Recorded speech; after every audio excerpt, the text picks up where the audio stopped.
My name is Erik Larson. I'm here with Kevin Fenton. We're going to be discussing his book and his research. His new book is Disconnecting the Dots, how CIA and FBI officials helped enable 9/11 and evaded government investigations.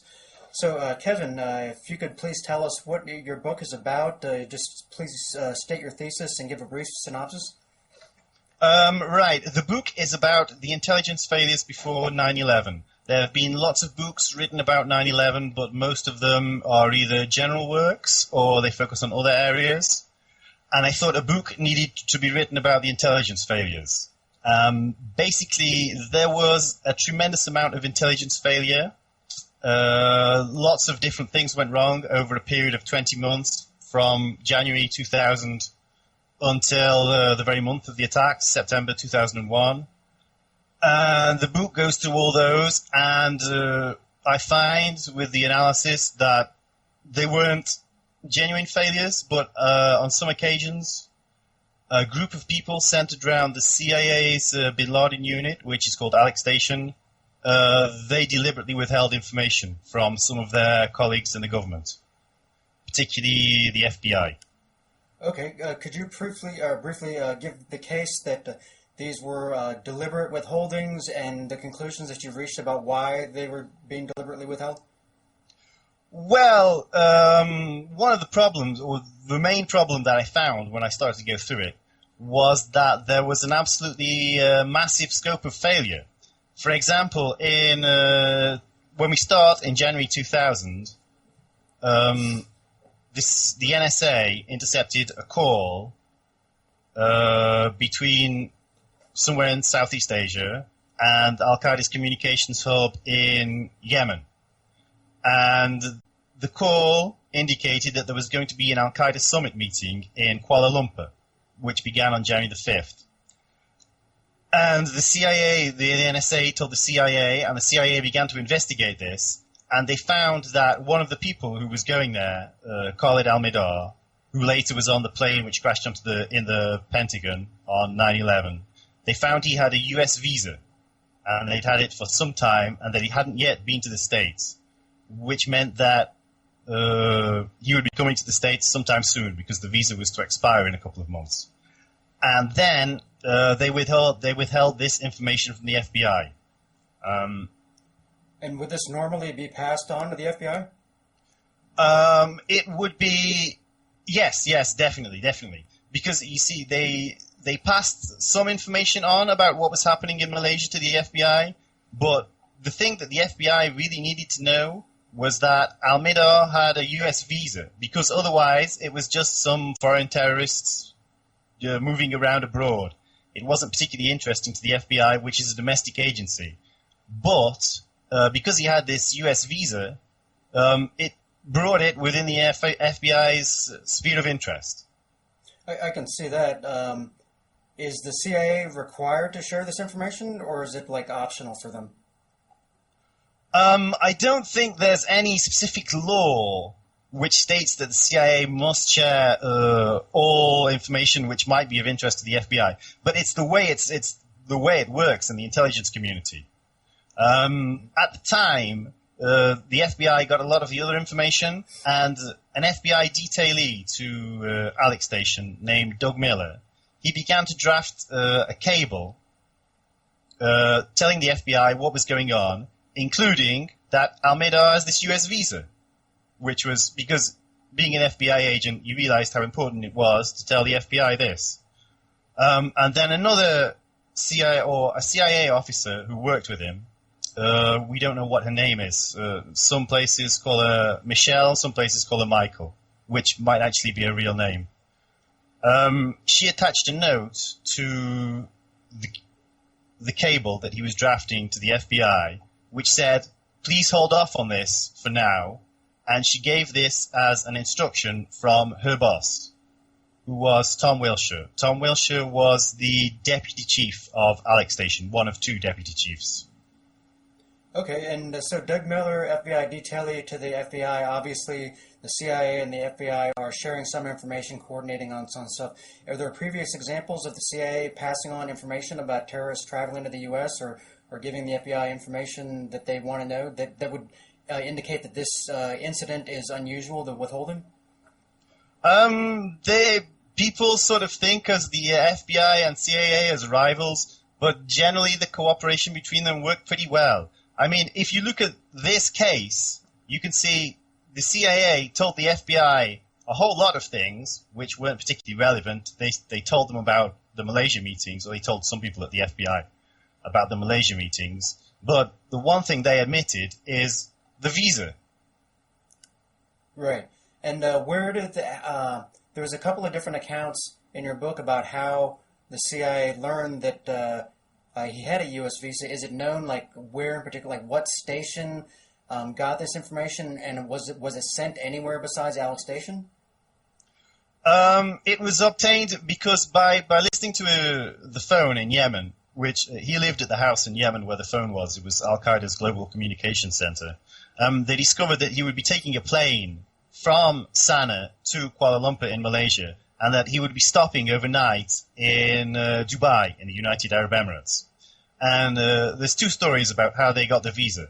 One is that while he was at the airport in Dubai, a local Emirati intelligence officer who was working with the CIA photocopied it. He took his passport, took it into a room, made a photocopy, gave it back to Al-Mihdhar.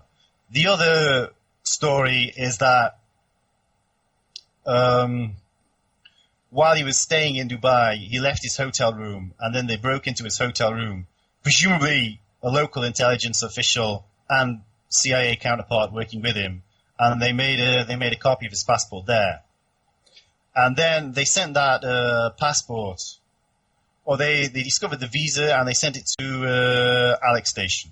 And presumably they sent it to some other places as well. One station which learned about it was definitely the CIA station or CIA officers in Saudi Arabia, because they went and they looked at when he'd got his visa, and they found that his visa had been issued to him in Jeddah in, I think it was April the 4th, 1999. And the Saudi CIA station, they looked at this in January of 2000, or when? January 2000. Okay. Yes. And so just to make sure I understand this information, it was either the CIA station in Dubai or Dubai intelligence officials that got the U.S. visa out of Al-Mihdhar's passport. Is that correct? I assume the CIA station in the United Arab Emirates is in Abu Dhabi, which is the capital. I don't think there's a station in Dubai. Okay, I misheard. It's right next door. Okay, so in the UAE, it was either the CIA office there or UAE intelligence officials? I presume they were working together, but it came to the CIA station. Okay, and then they sent it to Alex Station, to Saudi Arabia, and I guess some other stations such as Kuala Lumpur, Bangkok, Yemen, where he'd come from, Pakistan. Because while Al-Mihdhar was going from Sana'a to Kuala Lumpur, his partner, Nawaf Al-Hazmi, who was also on the plane which crashed into the Pentagon, he was coming to Kuala Lumpur, but from, I think it was Islamabad or Karachi, perhaps. Okay. And so is it standard CIA practice when they come across this information to send it to any CIA station or part of headquarters that would have an interest in this information? Oh, sure. They find something out, they send it to headquarters, and if they're working on an operation in cooperation with other stations, then they send it there as well. But there's no need for them to send this information to, I don't know, Brazil or whatever, so right. It doesn't go there. And headquarters, is that where Tenet is? Or yes, Langley, Virginia. Yeah. And how many levels are there in headquarters? I'm kind of wondering, is this the kind of thing that George Tenet would have been made aware of? That's my understanding is Tenet did know a lot of these details. However, in this case, I know that the CIA's cable database was audited after 9/11 because every time a CIA officer accesses a cable, the system logs it and records it, and then investigators can go back afterwards and see who accessed which cable when. And I think that if Tenet had accessed this cable, then we would have heard about it from the investigations. Okay. And So I presume Tennant, in terms of Tennant being briefed in general about what was happening in Malaysia, I'm sure he was. But whether he was told of Al-Mihdhar's visa, that I don't know that. Okay, so in January of 2000, you're pretty sure Tennant probably was informed at that time in January 2000? Of Malaysia, of what was the general outline, because it was a big deal. You have to remember that this time it was around the Millennium Threat period. Mm-hmm. There was an extreme concern on the part of U.S. intelligence that Al-Qaeda would launch multiple attacks around the world. And, for example, one attack was to be at LA Airport. And the bomber who was coming down from Canada with the explosives, he was caught on the border by an alert customs official sometime in December. There was also a plot to blow up a U.S. warship in Yemen, in Aden Harbor in Yemen, which would have been the USS Sullivan's, but this plot failed. The third aspect of the Millennium Plot, allegedly, the U.S. didn't find out that the plot to blow up the Sullivans had failed until 10, 11 months later. And there was also a plot to attack hotels used by Western guests in Jordan. So the U.S. was extremely concerned, and all the counterterrorism officials had cancelled the holiday, and everybody was working flat out to get this, to make sure nothing happened. Right. I'm going to read, apart from the DOJ IG report, it says, in the period January through March 2000, some 50 to 60 individuals read one or more of 6 agency cables containing travel information related to these terrorists. These cables originated in 4 field locations and headquarters. They were read by overseas officers and headquarters personnel, operations officers and analysts, managers and junior employees, and CIA staff personnel, as well as officers on rotation from NSA and FBI. And a comment, I'm sure Tennant could look at any cable or any information that he wanted to, but it seems like in his position, he probably just has people tell him what they find out, and he only goes and looks at the information if he has any question about it. So is it known the highest level person among these 50 to 60 individuals who actually read one of these cables? And would any of these people, if none of them was Tennant, would any of them, or Cofer Black, would any of them been people who regularly brief Cofer Black and George Tenet?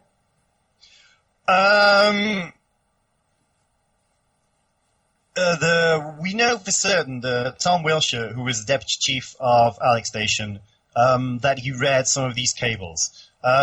It's extremely likely that he read them at this time. His boss was a guy named Richard Blee, the son of David Blee, who was a Cold War hero for the agency.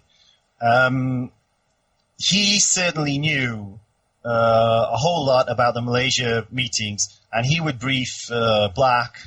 And whether he briefed Tennant on this, I don't know.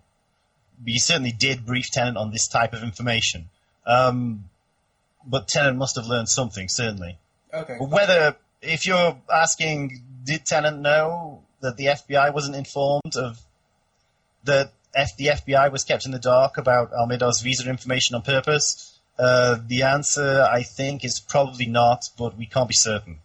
Okay, so to reiterate, there is no record that Black or Tennant was informed that Al-Mihdhar possessed a U.S. visa, and but they may have known, and there's no record that they... There are briefing slides. They found briefing slides after the attacks. Mm-hmm. Slides which Blee used to brief his superiors. So if you would look at those briefing slides, which are still secret, we don't have them, they would tell you what Blee told his superiors. Okay, and then the existence of the briefing slides shows that he was actually briefing his superiors, presumably including Black, on Malaysia in general. Okay, well, that information should definitely be made public. And there's, as you've documented, there's a lot of omissions and distortions in these official reports. However, the investigators that looked at these briefing slides, if they saw that Tennant and Black had been briefed, they should have noted that in their reports. Would you agree? Oh, certainly, yeah. Because obviously one of the key questions you're asking as an investigator is who knew what when. how far did this intelligence go up the chain? Right. Okay, I actually want to back up a bit and get some general information, then we'll continue along this line of questioning. Why did you write this book? Well, I started helping out with a website called History Commons. This must have been about 7 years ago.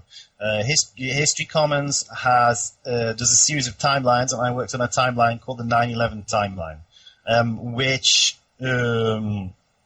it documents information about the 9/11 attacks, the run-up to them, the aftermath, especially things which perhaps the public doesn't know so well. And as I was working on this, I began to come across this information. One main source was the Justice Department Inspector General's report, which the redacted, unclassified version of which was published in 2005, and an unredacted classified version was published after the Moussaoui trial. And I read this, and the Inspector General said, well, nobody's really to blame, just some systematic failure. But as I read it, there seemed to be something different in it. It's hard to put in words. So I began to analyze this, and when I started reading it, I had thought that the various failures committed by the various intelligence agencies in the run-up to the attacks had been done by a vast, disparate group of people, meaning that any sort of concerted withholding of information would have been extremely difficult or impossible. But as I read it, I found that pretty much everything that went wrong, it was connected to Wilshire. Either Wilshire did it himself, or it was done by one of his associates. And also at that time, information became public about the NSA's warrantless wiretapping. And when the Bush administration responded to this, they cited an intelligence failure before 9/11, which was the failure to intercept or the failure to exploit calls between the Yemen hub, which was Al-Qaeda's global operations center, and the 9/11 hijackers in the US. And that was the justification for the enhanced warrantless wiretapping. So I put those two things together, and I felt that somebody should write a book about this. And nobody else did, so I took it upon myself. And who is your intended audience? Who do you think would be interested to read the book? I don't know how many people are really interested in this sort of thing. I kind of figured on self-publishing and selling maybe 500 copies.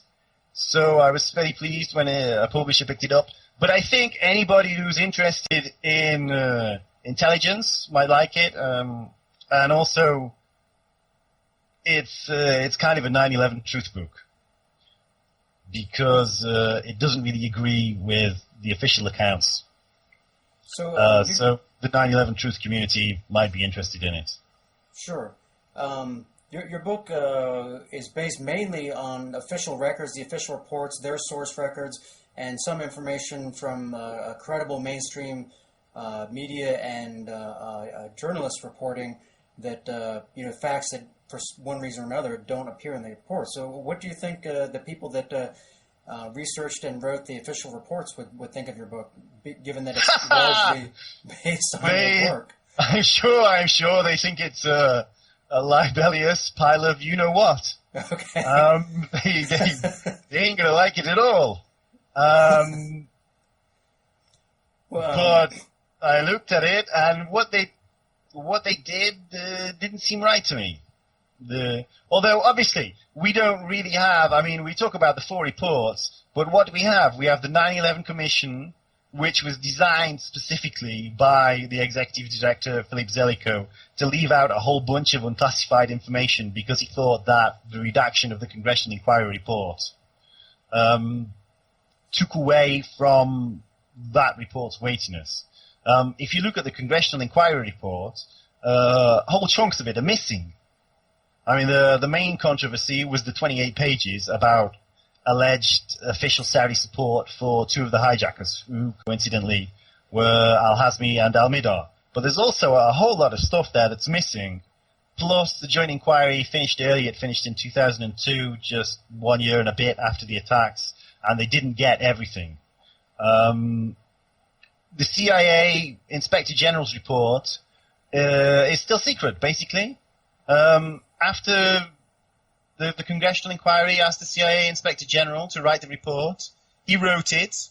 The agency's Director General, who I think at that time was Portegas, he said, "No, this is too critical of our employees. You can't write a report that is this critical or wants to actually sanction to hold the people who did wrong accountable. So rewrite the report and take the accountability out." So the report was rewritten, and then what was published, due to pressure from the victims' relatives in 2007, 6 years after the attacks, was the executive summary. And then if you look at the DOJ IG report, what's published is an unclassified version. There's classified material which is relevant to the intelligence failures which the public can't see still. And this is nearly the 10th anniversary of the attacks. One of the things that you note in your book, as I mentioned earlier, is there's a lot of omissions and distortions in these reports, and the work of the investigators, presumably there's stuff there that they discovered that was left out, and as you note, there were certain things that didn't even get investigated, like they barely went over to the NSA at all and barely looked at any of their records. And obviously the people who were in charge of the investigations, they make the decisions about what is said in the final report and how things are said. But the investigators themselves, would you think that, given that you've been able to put this together based on incomplete information, they probably, and I've read your book, I find it very persuasive. I comparing it to what's in the official records, these things, their conclusions don't seem to add up. So the work of the investigators themselves, it seems like they already know a lot of what you have discovered through piecing stuff together, which is buried in endnotes and hidden in turns of phrases and stuff like that. Would you agree? One of the problems with the classified and unclassified version of the Justice Department Inspector General's report is that we don't really know what the investigators thought, because parts of what they thought were taken out. Quite possibly, somebody came along after the investigators wrote the report and took some of the key stuff out. Now, we later found some things which had been deleted from the unclassified version, but were almost certainly in the classified version. One of these things was an email which Wilshire sent after he'd been sent on loan to the FBI, and that it was an email he sent on July the 23rd, 2001. And in this email, he discussed the next major operation to be conducted by Al-Qaeda. And he said that Khalid al-Mihdhar was, quote, very high interest, unquote, in connection with this forthcoming attack. And that was obviously of tremendous significance, but it got edited out. Also, if you look at, for example, the 9/11 Commission report, while the individual investigators drafted the text, it was then negotiated by Zellico, a consultant named Ernest May, and the 10 commissioners. So some stuff got thrown out. And sometimes there's a contradiction between the main text of the report and the small type endnotes at the back. And my interpretation there is perhaps, the staffers don't like the main text, but they're slipping in an endnote under the radar of the Commission and Zellicoe to tell us what was really happening. Are you aware of any of these investigators going on the record with any serious omissions or distortions? Oh, of the investigators claiming that the reports were wrong? Or distorted or incomplete, or a conclusion that was reached is contradicted, or any information like that? Well, I mean, there was the case of Laura. In Philip Shannon's book, he recounts what was happening with the Commission's investigation of the NSA. And this focuses on Laurie Fenner, who was, she was an Air Force officer, but she had some background in intelligence. And Shannon says, Shannon doesn't directly say that Fenner was his source for this, but it's kind of what you would understand from this. And based on what she says, Shannon argues that the Commission didn't properly investigate what the NSA had. Okay. And also there's the case of Danielle Simon, who was fired from the 9/11 Commission by Zellicoe. She thought that there was more official Saudi support for the hijackers than the Commission wrote in its final report, although she's never said that publicly. Again, that's something from Shannon's book, and Shannon seems to have got that from somebody else. And do you know approximately how many investigative staff did the 9/11 Commission have? I think it was 81. Oh, some one or two of those would have been like PAs. And how about on the DOJ IG investigation? Any? I would have thought a very small number there. There would just be a few people, because that was a much more narrowly focused investigation. Was the 9/11 Commission was investigating basically everything, and the DOJ IG was just doing the FBI. So I think that's like 2 or 3 people, perhaps a couple. Your book the charges in here are explosive, and it's mainly focused on what happened with Alex Station. And I understand the 9/11 Commission they wouldn't have 81 people investigating that. Like, how many people were working on that issue? Was it mainly Barbara Grew and the people under her? It was kind of cross-disciplinary. Or the 9/11 Commission was split into teams, and there was I think there was initially 9 teams, but one was later split up into 2 parts, so 10 teams. And some of them were looking at actual factual areas, such as what happened on the day of the attacks. And some of them were looking at, because if you actually read the 9/11 Commission report, it's got, I don't know, about 13 chapters, but only 5 or 6 are about what happened, or are about the 9/11 Commission attack. The 9/11 attacks. A couple of them are just sort of the beginning of Al-Qaeda, and there's lots of policy recommendations at the end. And some of the teams were focused on the policy recommendations. So they would also talk to people from Alex Station and so on to get their perspective. But the number of 9/11 Commission staff investigating what I talk about, it's a few people. And some of them, for example, there was a staffer called Alexis Albion who worked on the CIA issues. She didn't really have that much input, I felt, into the things I wrote about. She was more of a policy person. Okay, so it sounds like with the same kind of compartmentalization that happens in agencies, the stuff that you put together in your book, the investigative staff, might not have been aware of the lot of stuff you've documented. Would that be fair to say? I'm sure it is. Somebody who was... I mean, if you read John Farmer's book, or John Farmer was the leader of one of the teams who investigated, the team which investigated what happened on the day of the attacks, in particular the failure of the air defense.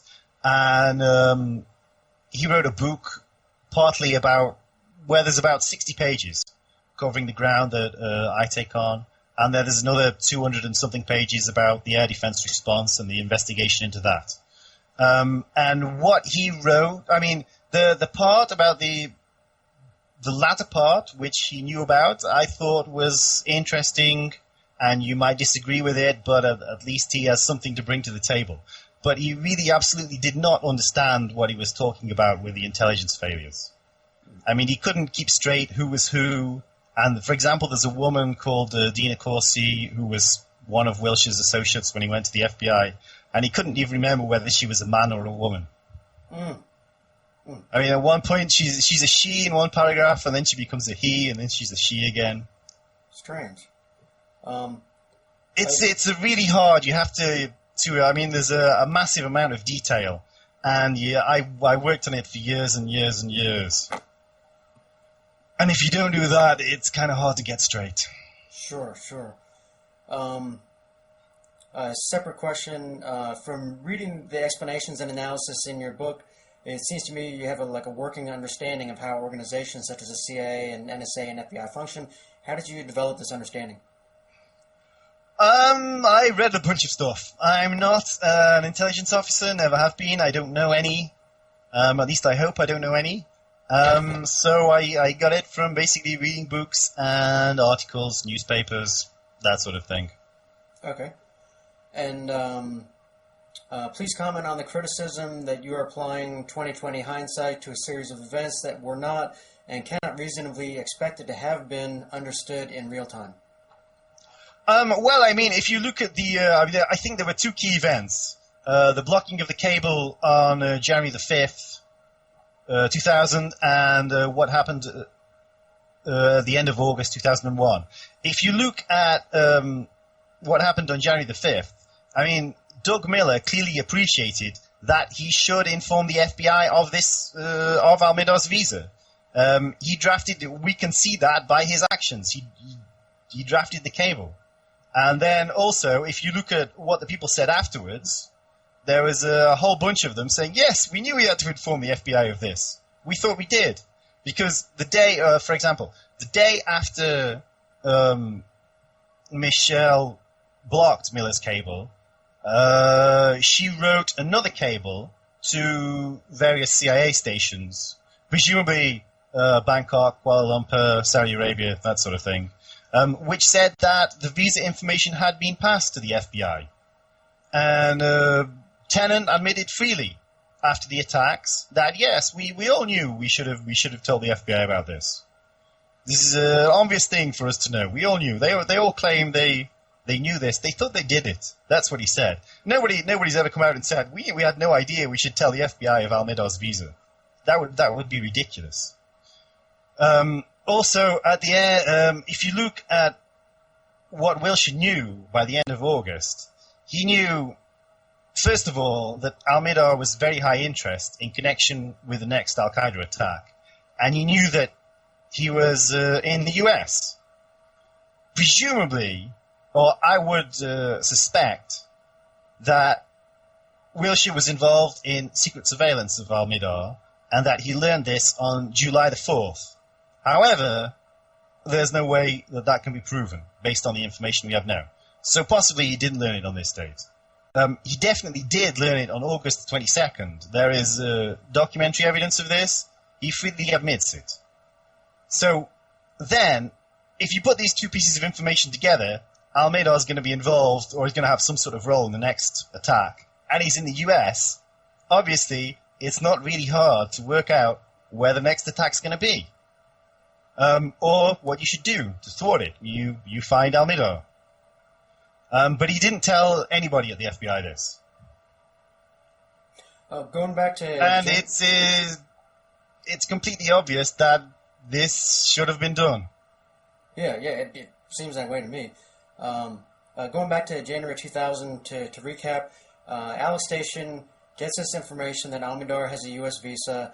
They know it would be of interest to the FBI. An FBI detailee thinks it is. He's blocked from passing it on by Tom Wilshire, who apparently instructed Michelle. And then then right after that, Michelle sends out a cable to all these stations telling them that the FBI was informed, but there's no record that the FBI was informed. There's no record that the CIA checked to confirm the FBI received this information. Which yes, one of the things that the CIA Inspector General found was that usually when the CIA sent the FBI this sort of information, the CIA would then check. We'd say to the FBI, "You got this, didn't you?" But they didn't. And then, like, okay, before my next question. Once all these stations have gotten this cable that the CIA has been informed, one thing you point out is that tells them, well, we don't need to tell the FBI, but wouldn't that also lead them to believe that, well, the FBI knows this, there's no reason why we can't reference this in some future cable regarding some other information? And then the FBI might learn about it at that time and also learn that they hadn't learned of it in January. Yeah, I think that could have happened. I mean, if you look at, in fact, that did happen to a degree, because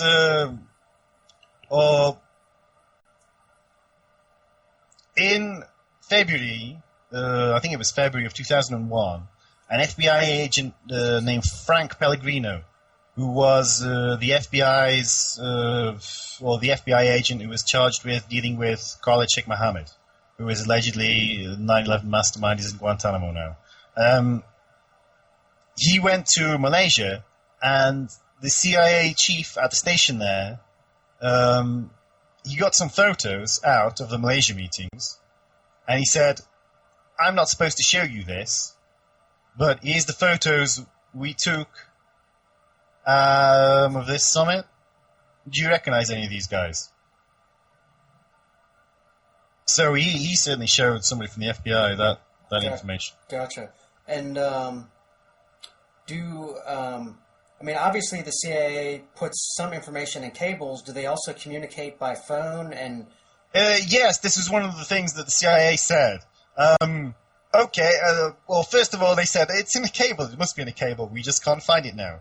And then they said, okay, maybe there's no cable, but I'm sure we told them this by phone or in person. And then they looked at two briefings which were conducted by a CIA officer named, he's called, I think, Rob in the 9/11 Commission report. He's called James in the DOJ IAG report. And he was detailed to the FBI. And when one cable came in about Al-Mihdhar having a US visa, what he did was he ran out, he grabbed an FBI agent, and he told him everything about Al-Mihdhar and Malaysia, except that Al-Mihdhar had a US visa, which was the one thing the FBI needed to know. Then another cable came in later that day or early the next morning with more information about Al-Mihdhar, and another CIA officer at the FBI said, "Okay, so what's the deal with Al-Mihdhar? The FBI wants to know. I'll go and tell them." And so James or Rob rushed out, grabbed another FBI official, briefed him on all the information, obviously except that Al-Mihdhar has a US visa, which is the one thing he really needs to know. And then he went back to his computer and sent an email to his fellow CIA officer saying, "I just told the FBI everything. There's no need for you to say anything at all." And then he wrote an email detailing everything he had told the FBI, which was everything apart from the fact that Al-Mihdhar had a US visa. so I can see how if, with the bureaucratic structure and procedures at the CIA, if they want to keep the FBI from learning something, this is, and they want to make other people at the CIA believe it's been done or not know that anything untoward is going on, they just tell them that it's being done, so the other people will think this happened, and they don't know they haven't been told. There's no one foolproof way to, when this information is in so many cables, which can be read by anybody, there's no one foolproof way to ensure that this information never gets communicated. What you have to do is you have to stay on top of the issue, and if there's a problem, you have to deal with it. And this happened one or two times, that a problem came up, and then they had to, and this is one of the reasons why we know about the withholding, because there were constantly problems and things kept going wrong. And they had to deal with this, and they tied themselves up in knots dealing with all these problems. Is on important information like this, is the CIA, I mean, obviously it's good to have stuff in writing, and I can see that cables, would be used to make sure information is documented and who read it and so on.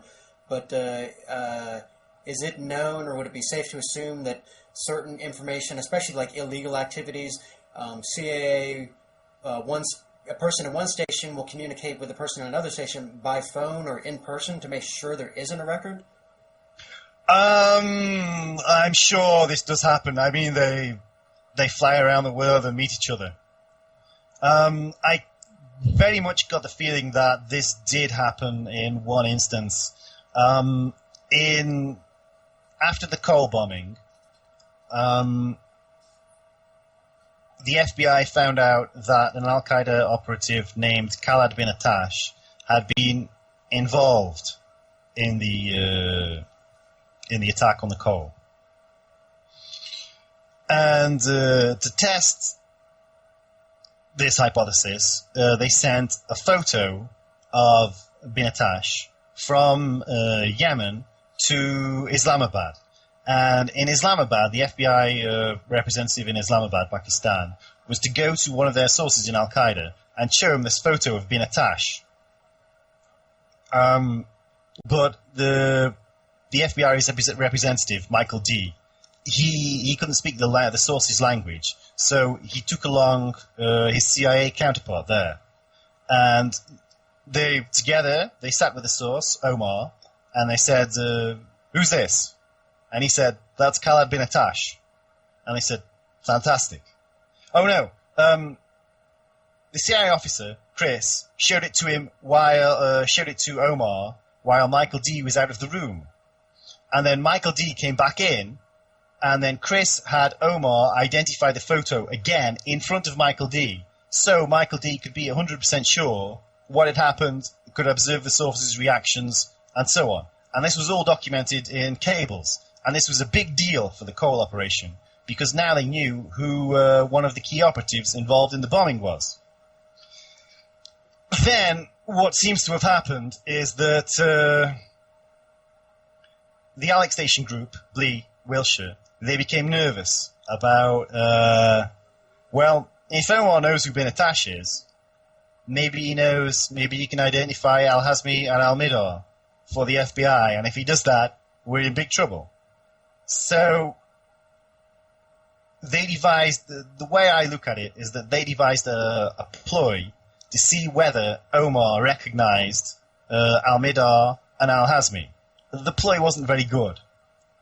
I assume there was some sort of unofficial communication with a CIA officer in Yemen. This CIA officer produced a cable which they sent to Alex Station, speculating that Khalid Al-Mihdhar and Khaled bin Attash were the same person. Now, this speculation is completely ridiculous. This time the CIA had photos of Khaled bin Attash, they had photos of Khalid Al-Mihdhar. They look completely different. The CIA they were in different places. I mean, one of them had been in the US, while the other one had gone to Pakistan.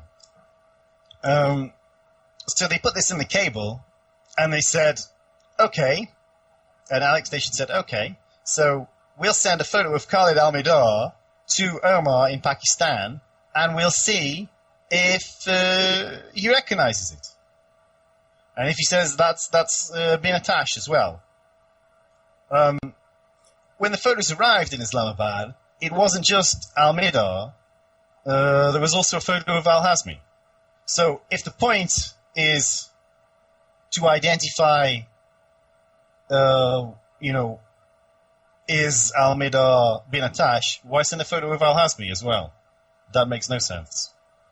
Also, they didn't send the photo which they previously used of bin Attash, which looked completely different to Al-Mihdhar's photo. The source took a look at it, and he took a look at the two photos, and he said, "No, I don't recognize Al-Mihdhar," but he claimed to recognize the photo of Al-Hazmi, but he didn't say, "Oh, this is now of Al-Hazmi." He said, "Oh, this is another photo of bin Attash." which is one of the knots that the conspirators tied, or the Alex Station group tied themselves in. And now, because they allege that until this happened on January the 4th, 2001, they alleged that before this happened, they had no idea bin Attash was at the Malaysia summit.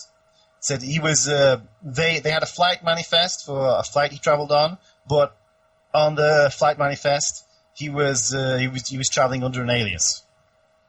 Saleh Saeed something. So this is one of the places where they tie themselves up in knots. And now they had the problem that they officially believed that bin Attash had been at the Malaysia summit, which they didn't want to know officially at all. And then they had a really hard time concealing this from the Bureau, because what had happened at what happened on January the 4th is that Chris went in and he showed the photo of, or showed the two photos of Al-Hazmi and Al-Mihdhar to Omar when Michael D was out of the room. And then, in contrast to what he'd done 1 month earlier, he didn't have it repeated when Michael D came back. And then, he never told Michael D about this at all. He never said anything. Oh, he's identified this guy, it's bin Attash. We know bin Attash was in Malaysia now. Never told Michael D about Malaysia, not a word. And then, he sent a cable, he sent out 3 cables. One cable was a general cable about the meeting with Omar, with everything apart from the fact that now he knew that bin Attash had been to Malaysia. Another one was similar, sent to the CIA, and he sent a third cable just with this. Oh, this is bin Attash. He was at the Malaysia summit. He sent that just to the CIA. So, given that this cable that identified Al-Hazmi as bin Attash later created problems, it would have been better for, like, Wilshire and Blee and so on, assuming, like, your thesis is correct, that if that cable had not been sent, if he just picked up the phone and said that, is that correct? Yes, but he was asked by cable. He did it. He needed to send a reply by cable. That's the way I see it. Okay, so are the cables, are they secure in a way that phones can't be secured? I'm sorry, you mean like from interception by some sort of Russian service? Or whatever service? I guess the CIA also has means to stop the Russians listening to their phones. But I guess they're both fairly secure. Okay, so but I mean, the thing is, if you go into a payphone and you call a payphone near somebody else's house, then that's not secure, but there's no official record of it. Okay, so I guess maybe who was it again that showed the footage? Was it what was his Chris? Name? His name was a CIA officer, just called Chris in all the reports. They use aliases. Okay, so Chris either didn't understand why this information was to be kept separate, or he didn't understand that this might later create problems. Is that correct, what you said? I think he understood very well that there could be trouble later. But he was told to do something. But one of the dynamics that I see is that the lower level members of the conspiracy, sometimes they have a tendency to cover their ass. And I think this is what Chris was doing. Because if there's a cable in to Chris saying you have to do this photo identification, he needs a cable out saying I've done this photo identification. Otherwise, when investigators come calling, he's gonna be in trouble. He said they told you to do it, but you didn't do it, and now there's 3,000 dead people. It's your fault. Right. And another thing he did was that he said, well, he obviously knew he hadn't told Michael D. So he said, well, now you have this information. You go tell the FBI. And because he put it into in a cable, Alex Station had to convene a meeting with the Bureau, which I think was held on January the 23rd, 2001. And from Chris's point of view, the whole point of this meeting was for them to tell the FBI, or was for the Alex station to tell the FBI, hey, Bin Attash was in Malaysia, but they didn't. The CIA later claimed that, with reference to the fact that the whole point of this meeting was to tell our FBI colleagues Bin Attash had been to Malaysia, then they must have known this. But when investigators actually, and Koffer Black said this to the Congressional Inquiry, was one of his arguments. The FBI knew. We told them on January the 23rd. But when the investigators actually looked at the records of the meeting, there was no reference to Bin Attash being in Malaysia.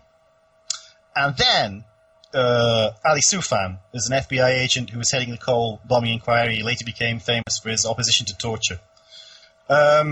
He flew out to Islamabad to talk to Omar, because Omar wasn't just an intelligence source, Omar was a criminal source. They planned to use Omar in a criminal prosecution of the Cole bombers, in particular Bin Attash.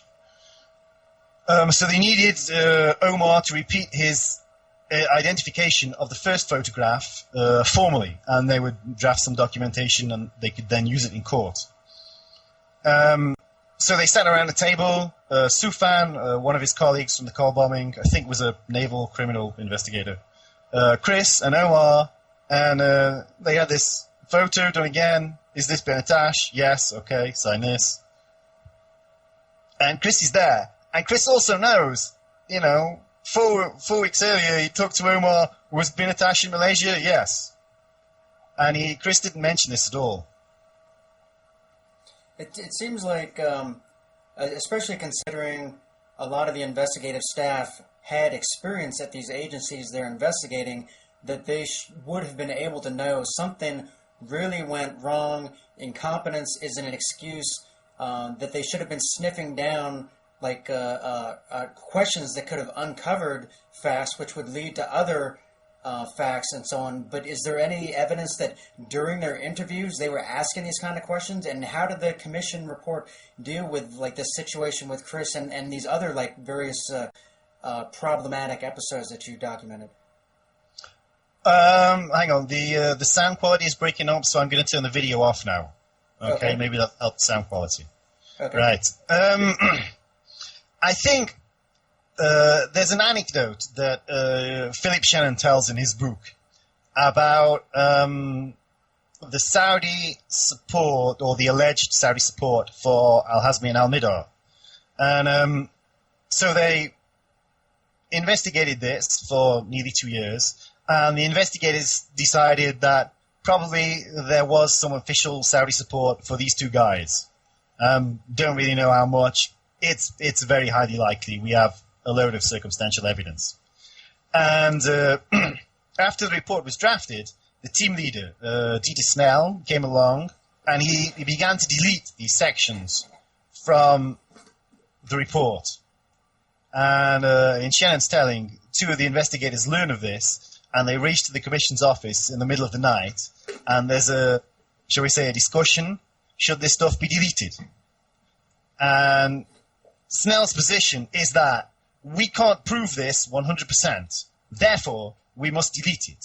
We can't make any arguments. We can't prove 100%, because this is an official document. He was a prosecutor. So that is how... that was obviously, that's a reasonable way to go about prosecuting somebody. You can't go into court and say, well, we guess he did kill him, but we're not entirely sure. And their argument, or the investigators' argument, was that we're never going to get to that standard of proof, and we should leave this information in. And the argument was decided by Philip Zelikow, the executive director, who said, okay, we're going to delete it from the main text, and we'll just leave it in the endnotes. So one possible way of thinking about what is taken or what is omitted from the reports is to view it from this perspective. The investigators decided that they couldn't prove what I say in the book. Therefore, they decided not to go there, and that's why the reports are written like that. I see that perspective, but to put out a report that reaches conclusions, certain conclusions, which require the omission of other facts and evidence that would radically change that conclusion. I mean, that really is a disservice to the Congress and the public and to history and to justice. Yeah. Yeah, I think another factor which was at work is there was pressure from some agencies.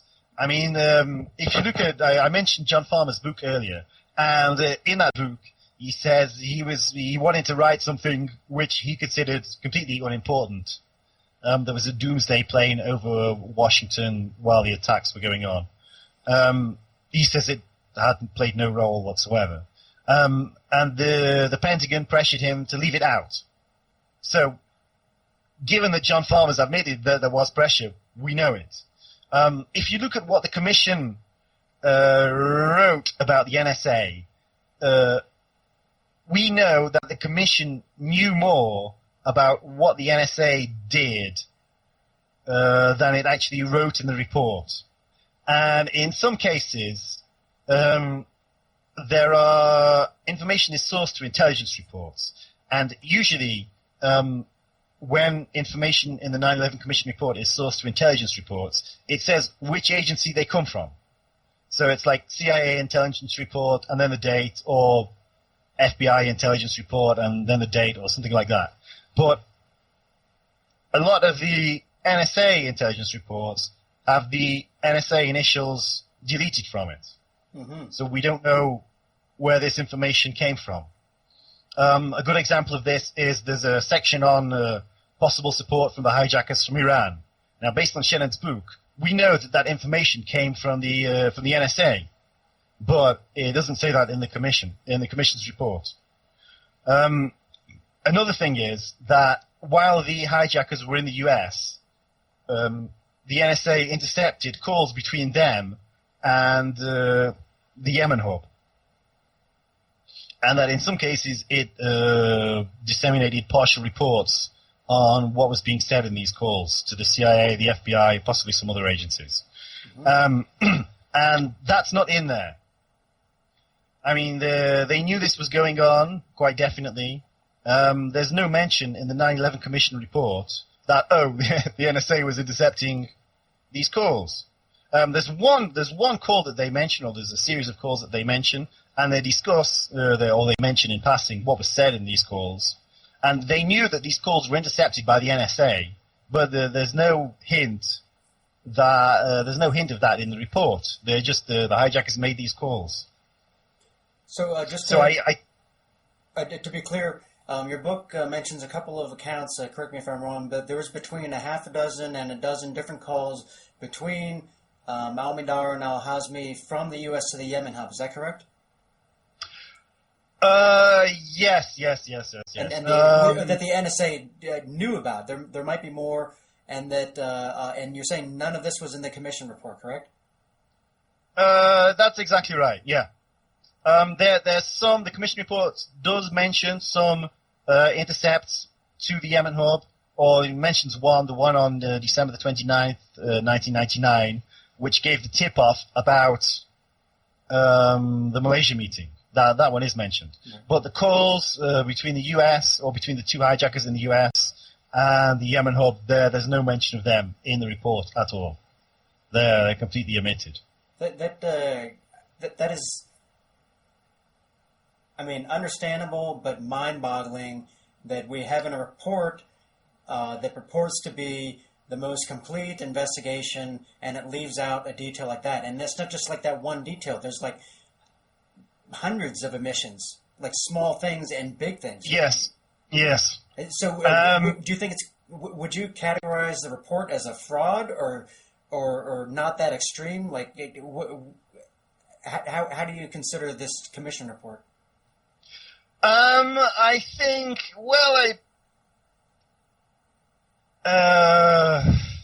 there's at the start of the Commission's work, Zelikow drafted, or a few months into the commission's work, Zelikow drafted an outline of what would be in the report. This is before the teams are up to speed with the document reading. So they knew what they were going to write at the start of the investigation, and they wrote it, and that's not the way to do a proper investigation at all.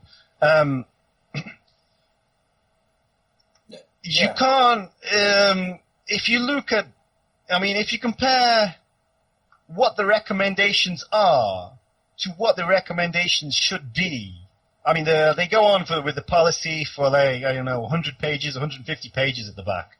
But I think it's all completely flawed because they didn't properly analyze what happened during the run-up to the attacks, during the attacks. And if your analysis of the problem is, or if you don't understand why it happened, you can't understand how to fix it. It was one of the, or perhaps the most controversial aspect. This is very, very, very clearly seen in what happened after 9/11, because the most controversial aspect of the changes has been the NSA's warrantless wiretapping program, and this is justified by the calls between the US and the Yemen hub, which the Commission completely omitted from its report. Shocking. Back to January 2000 for a second and then moving forward. So at that time, the CIA allegedly believes that it's passed on this information to the FBI, and now it's the FBI's job to track these people in the U.S. And so is there no record, like official record of the CIA doing anything else about these guys until they allegedly learn again August 22nd that Al-Hazmi had left the country and then returned in July? No. There's a lot that happened. First of all, the CIA in February, the CIA station in Kuala Lumpur prodded, said, the guy there remembered what had happened and realized he hadn't had any feedback from Bangkok because Al-Mihdhar, Al-Hazmi, and Bin Attash, traveling on an alias, had gone to Bangkok. So he said to Bangkok, what's happened? Where are they? Did you find them? And Bangkok said nothing for a couple of weeks. And presumably, Bangkok station alleges that it never found them in Thailand, but it had them watch-listed by the Thai authorities.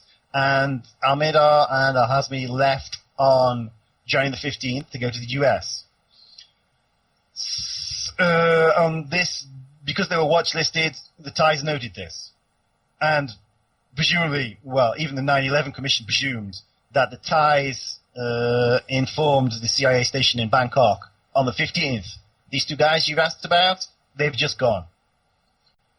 So Bangkok said nothing for a couple of weeks, and then they wrote back to Kuala Lumpur saying, we don't have this information and it's going to be really difficult to get it, which is not true.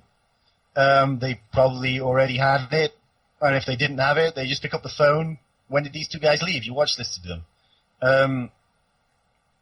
Then, 2 weeks later, on March the 5th, they send out another cable both to Alex Station and to Kuala Lumpur. And the cable said, we finally got the information from the Thais.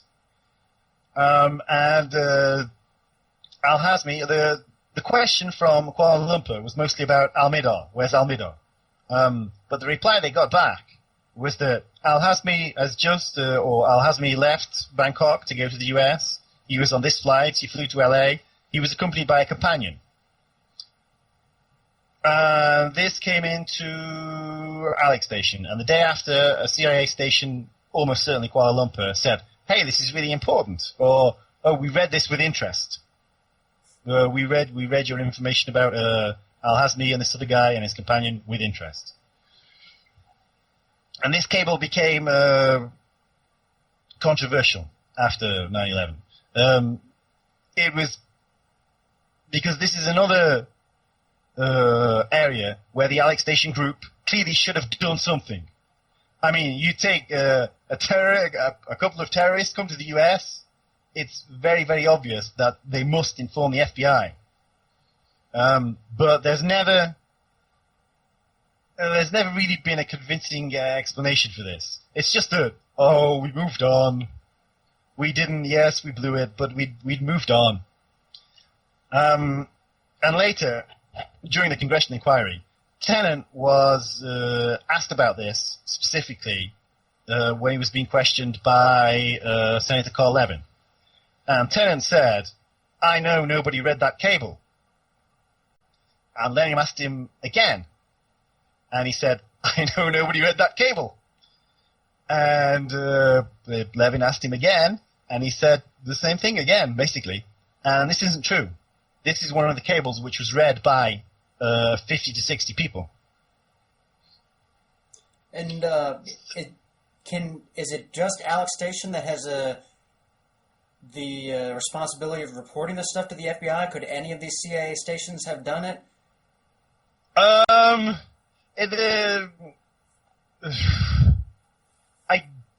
They could certainly have, or the other CIA stations certainly could have gone to their FBI counterpart and said, we have this information, but there was no reason to, except in Yemen, obviously, because after the coal bombing happened, then the CIA station there worked in tandem with the FBI there to investigate it.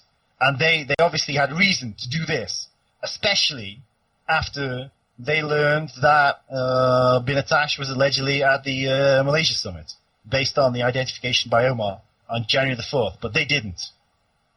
The CIA station in Yemen never mentioned Malaysia to the FBI investigators, despite working with them for months and months and months before 9/11. Did Alex Station was the Bin Laden unit, but was its area basically any terrorism related to Al Qaeda, or what is its job? It was Al Qaeda. It started out as terrorism financial links in 95, 96, but it basically then changed to the Bin Laden station, and it was solely focused on Al Qaeda. There were other units at the CIA's counter-terrorist center which were focused on other Islamist militants. For example, I think there was a unit focused on Iran. There's obviously not all Sunnis are linked to Bin Laden. Some of them are, Hamas and things like that. Okay. That was separate. Okay. So to recap, first cable in January, they know Al-Mihdhar's got a U.S. visa, and then there's cables in February and March. They know these guys have traveled to the U.S. now, and multiple opportunities to have the awareness of this information and to realize it should be passed to the FBI, and it doesn't happen on any of these opportunities. That's correct? Yes, there was lots and lots of different opportunities where they could have, should have told the FBI, but they never did until August 22nd. And there was a quote by, Wilshire was asked about this when he testified anonymously from behind the screen before the congressional inquiry, and he acknowledged that the scope of failure was massive, and what he said was, every place that something could have gone wrong in this over a year and a half, it went wrong. I mean, it's an absolutely massive scope of failure. Right.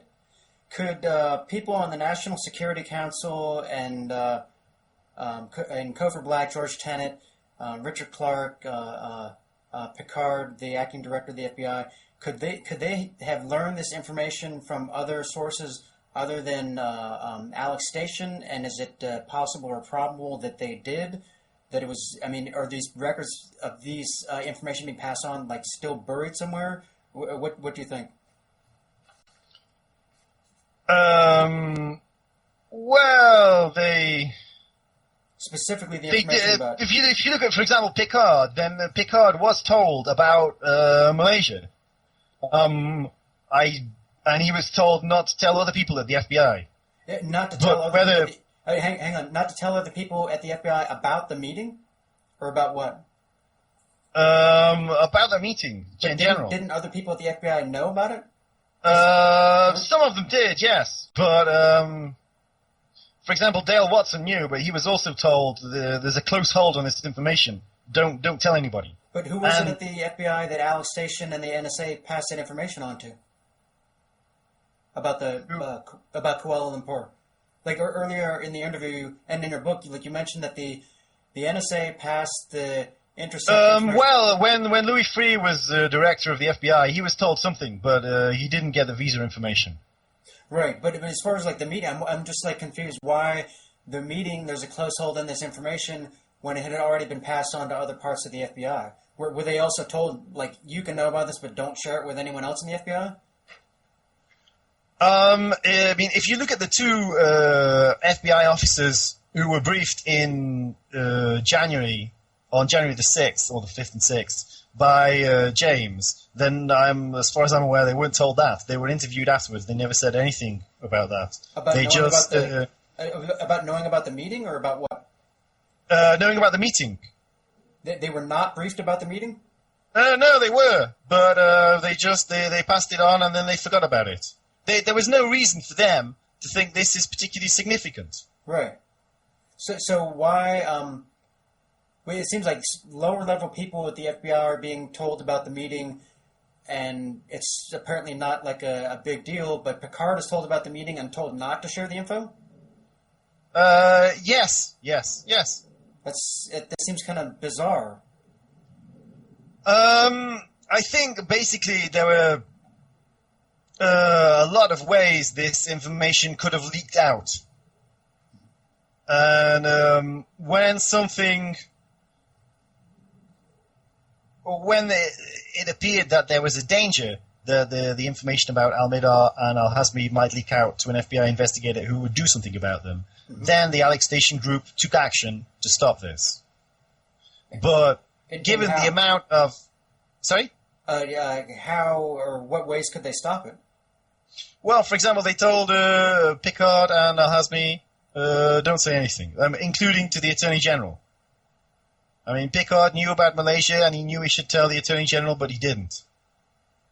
So I guess... well, what might they have done with it? I mean, if it's not that significant to the FBI, what's the big deal about not sharing it? When other people at the FBI are being told about it? I think we have to...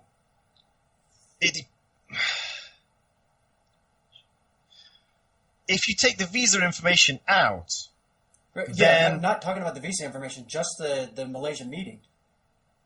It changed after the Cole bombing. Because... Which was November 2000, right? October. October 2000. And the meeting was in January 2000. When was Picard first told about the meeting? We don't know. I would imagine he was told something in January 2000. Okay. But whether... He admitted knowing by, I think it was July or August of 2001. Presumably he'd been told sometime in advance. And by that time, he wrote a letter to the commission, and the letter indicates that he knew that the Malaysia meeting was related to the high threat environment in the summer of 2001. But the significance of the Malaysia meeting, or the Malaysia meeting took on a new significance after the Cole bombing, because a lot of the Cole bombers had been in Malaysia. Right. Al-Mihdhar, bin Attash. Afterwards, they went to meet with another two the reason they left to Bangkok from Malaysia was to meet with another two of the Cole bombers, who were Fahd Al-Qusso and also a guy named Nibras, who was actually on the boat which rammed the Cole. So, because the Malaysia meeting was significant to the Cole investigation, it meant the FBI was much more likely to find out about it. And one example of this is what Omar said in January the 4th when he identified bin Attash, or a photo of Nawaf Al-Hazmi as being bin Attash, which meant that the CIA thought bin Attash had been in Malaysia. The backing up again to January 2000, I can't remember the date. Your book notes that there was a cable which said pass some information onto the FBI and did not say pass other information. What was that information that it said pass on? No, that was later. That was in December 2000. That was to do with the coal bombing. And do we know what? We don't know. We don't know which information they wanted passed on. Okay, so there was information in the cable that wasn't about bin Attash, and information that was about bin Attash. And the FBI, the CIA officers were instructed to share the information which was not about bin Attash. Okay, so as far as the FBI learning about the Malaysia meeting in January, from this, as far as the CIA passing on information, was it only James that communicated this information, or was it sent to other people other ways from the CIA? It may have gone in other ways. We don't know that for certain. Okay. It wouldn't surprise me that much if there was some sort of higher level contact. Okay. And as far as the NSA, do we know? And also, we should point out that the actual when the NSA intercepted the call on December 29th, 1999, the report of this went not only to the CIA, it also went to the FBI. And who at the FBI got that? We have no idea whatsoever. Oh. It went to the New York field office. It went to the New York field office? Yes. Okay. That's a mystery. Who read that? What happened to it? And who would it generally be? One of the managers that information is sent to, or is that something like some staff level person would get that, or what? I really don't know how the NSA addressed communications to the FBI, whether there was names on it, or you would imagine that the cable actually went to the NSA's went to the New York field office. I really don't know. Okay. At FBI headquarters, there were NSA representatives, liaison officers, and they would broker communication between the NSA and the FBI. So if you're an FBI person and you want to know something from the NSA, you don't go directly to the NSA, you go to the liaison officer who's in the same building, down the hall, say. Okay, that makes sense. And so as far as Al-Mihdhar and Al-Hazmi's travel to the U.S., Ali Station and Bangkok, they're the only stations that know this happened, is that correct? Sorry? Say again? Al-Hazmi's and Al-Mihdhar's travel to the U.S. Ali Station and Bangkok Station knew about this. Did any other stations know about it? Well, Kuala Lumpur definitely. Because Bangkok told Kuala Lumpur that eventually, right? Yes. Oh, they told them on March the 5th. Right. And I would imagine that this also went to a number of stations. I would be very surprised if it didn't go to Yemen. And it may also have gone to somewhere like Pakistan, Saudi Arabia. Okay. But we don't have a complete list. Okay. I put in an FOIA request for this cable, but it hasn't come back yet. Yeah. And I don't expect it anytime soon. Sure. And information like this, obviously significant, do you think it would be passed on to headquarters as well? At CIA? FBI headquarters? What's that? CIA headquarters? Alex Station was part of CIA headquarters. It was in the building. Okay, so, yeah, but I mean, would they let anyone else at the CIA know about this information? I mean, the March the 5th cable? No, they didn't tell anybody. They did nothing with that. Okay, but it seems like people in the upper levels of management at CIA would. It seems like the kind of thing they'd want to know. But terrorists. It was a huge piece of information. Yeah. I mean, if you look at the really minor stuff that would go up and down the management chain, I mean, this was massive. But the story is they didn't tell anybody.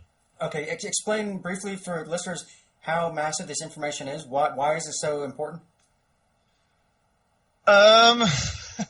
There were two Al-Qaeda if an Al-Qaeda operative is somewhere in a cave in Afghanistan, it's hard to monitor him.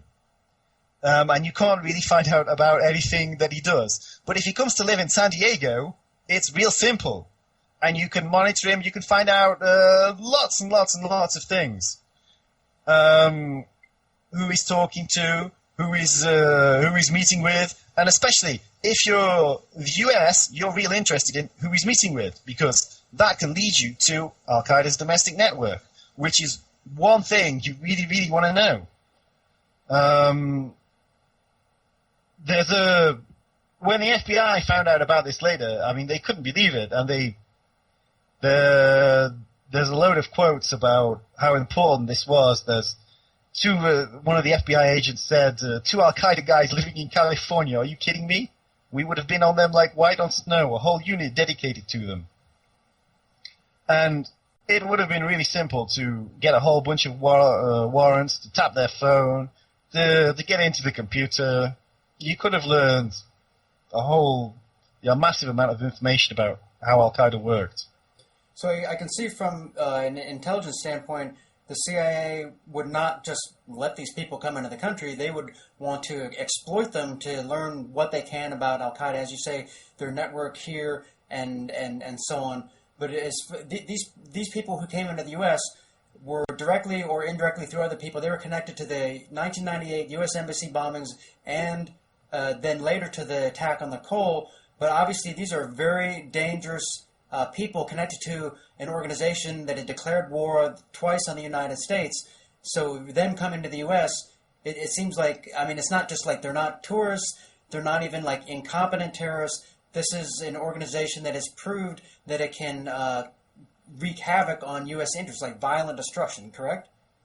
Yes, so and in this context, you have to remember the August the 6th, 2001 PDB item that President Bush received. Mm-hmm. It was titled Bin Laden Determined to Strike in U.S. Mm-hmm. I mean, and that was written by the CIA. So,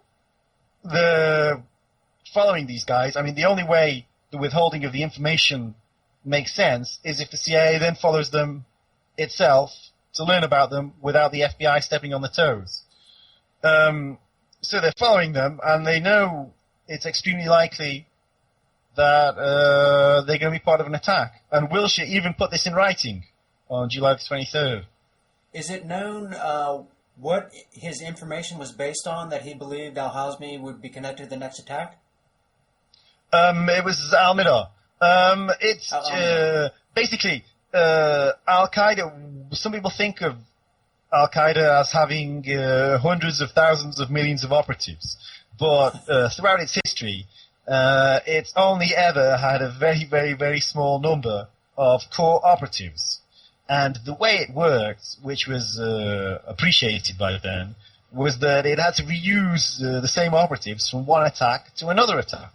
So, for example, Al-Mihdhar was allegedly involved in the embassy bombings. We don't know what he did, but he allegedly called the Yemen hub at the time of the bombings, and the Yemen hub was involved in the bombings. Then he was involved in the Cole attack. Apparently, it must have been some minor capacity, you would think. Then he was involved in 9/11. Binatash is the same thing. He was involved in the embassy bombings. He made a video with one of the bombers.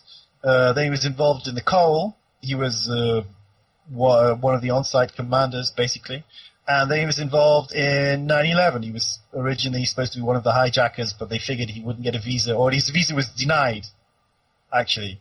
And then he became, he helped communicate with the hijackers, helped communicate between Al-Qaeda's leadership in Afghanistan and the hijackers in the US.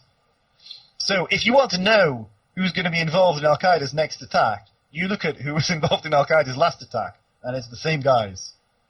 So do we know if there's any specific information that came out in July that would lead Wilshire to draft that email? I mean, you mentioned in your book, like, there's a few possible reasons he might have drafted it. One, to warn Blee, another to make himself look good, and another to, like, cover his ass. So other than, like, Al-Mihdhar returning to July, which you're saying he was probably aware of if he was aware of the covert surveillance, off-the-book surveillance, is there any other information, like why he would, I mean, because are these just, like, coming out of the blue? Is there any other information that was learned at that time, officially, that would prompt him to write these emails in July? My interpretation of this is that CIA officers were quite happy to withhold a little bit of information from the FBI and to do a little bit of off-the-books surveillance. The CIA, from time to time, does actually monitor people in the US, which is kind of illegal. But as long as people it monitors aren't actually Americans, nobody really cares that much. I think that when Al-Mihdhar came back to the US in the context of the high threat environment, Wilshire got nervous, and that's why he started sending these emails to Blee. I mean, we know of 3 emails he sent on July the 5th, July the 13th, and July the 23rd. And the one on July the 5th, Al-Mihdhar returned on July the 4th. So on July the 5th, Wilshire begins to get nervous, and I would say, I guess, Wilshire found out that Al-Mihdhar had come back, and that's why he started to do it. So I don't really see any other trigger. Right. Okay. So there's no official information that would prompt him to write these emails, but whatever he could have been learning from the off-the-books operation, as you say, would have been making him nervous, so he creates this official record with no source information. So it's just like, okay, got it. And then, okay, answered that. And then, going back to, I think it's 98 or 99, when Michael Scheuer was ousted from Alex Station and Richard Blee was installed, what are the names and titles of the persons who would have been involved in making those decisions to oust Scheuer and to install Blee? The person that Scheuer blamed is James Pavitt, who was Deputy Director for Operations. He said what happened was that Scheuer had an argument with his deputy who was on loan from the FBI, and Scheuer is a slightly intemperate man, shall we say. Mm-hmm. And he sent an intemperate email after saying that he was right and his deputy was some idiot, and it was about sharing information with the Bureau. Because although relations between the CIA and the FBI were mostly good, Scheuer hated an FBI agent named John O'Neill, who was a big wheel in counterterrorism at the Bureau. And he basically didn't want O'Neill to... He saw some of the FBI detainees who came to Alex Station basically as moles for the FBI. And that was how he seems to have viewed this deputy. So it had so he sent off an email letting off some steam, shall we say, about this dispute.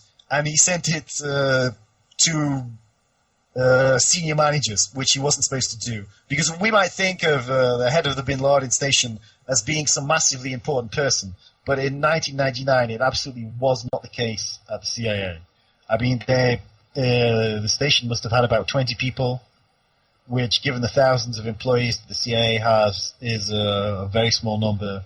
And there were a lot of people in the CIA hierarchy above Michael Scheuer. I mean, the director just did not want to know about his problems. And they said... Go ahead.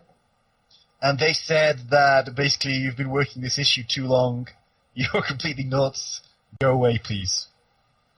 And he was put somewhere else at CIA, is that correct? No. What they did was they didn't give him any assignment. Figuring if you've got no assignment, he'll just resign. Sure, and that's very obviously what they wanted him to do. But Scheuer is strong-willed, and what he did was he reported to the library every day. And he worked in the library on Bin Laden and radical Islam. And he wrote his first book there, which was, I think, Through Our Enemy's Eyes. I think I'm right in saying that. Which was published a few years later as anonymous. And then he eventually resigned from the CIA, or what happened? After 9/11, he was brought back because obviously it was a terrible tragedy. They had to bring the experienced guy back. But they didn't really give him much to do, which he again blamed Pavitt for. And he left definitively in about 2004, 2005. So and it was 99 that he was removed from assignments? He left, I think, in May 99, or he was ousted in May 1999, and Blee was appointed the next month. And so from 99 until 2004, Sawyer's sitting in the library writing books? No. Until 9/11. They put him back on 9/11, and then they gave him some minor things to do. But one of the things he had to do was to look through all the intelligence connecting Al-Qaeda in Iraq and say whether there was a connection. And he said no, there wasn't. And obviously that didn't really endear him to his superiors. Sure. Either. Yeah. And so just to be clear, the reason Schroeder was ousted had nothing to do with the failures that led to the 1998 embassy bombings. It was because he sent some emails critical of this FBI counterpart to his superiors at CIA?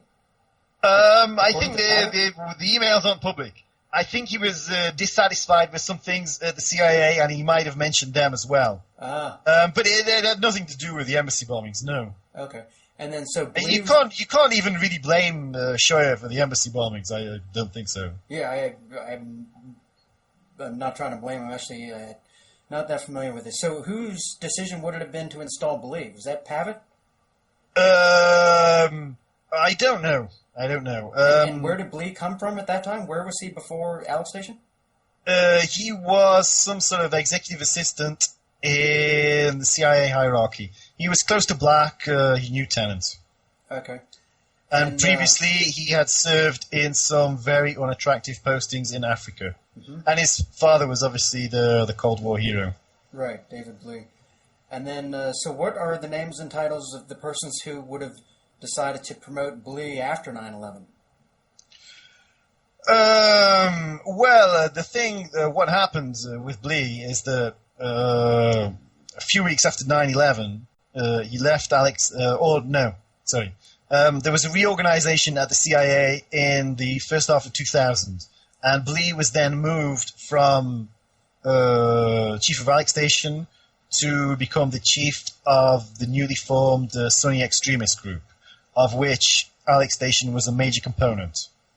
And then after 9/11, in I think it was late November 2001, he was put in charge of the CIA's operations in Afghanistan, which was obviously a massive position because 2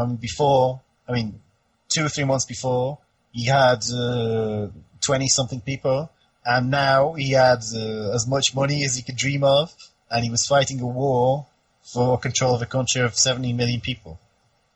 Whose idea it was? I don't know whose idea it was. There's no record of that. You would think Coffer Black was involved in this decision. You would think that Tennant was also involved in this decision. So, Coffer Black, he was the director of the Counter-Terrorist Center, is that correct?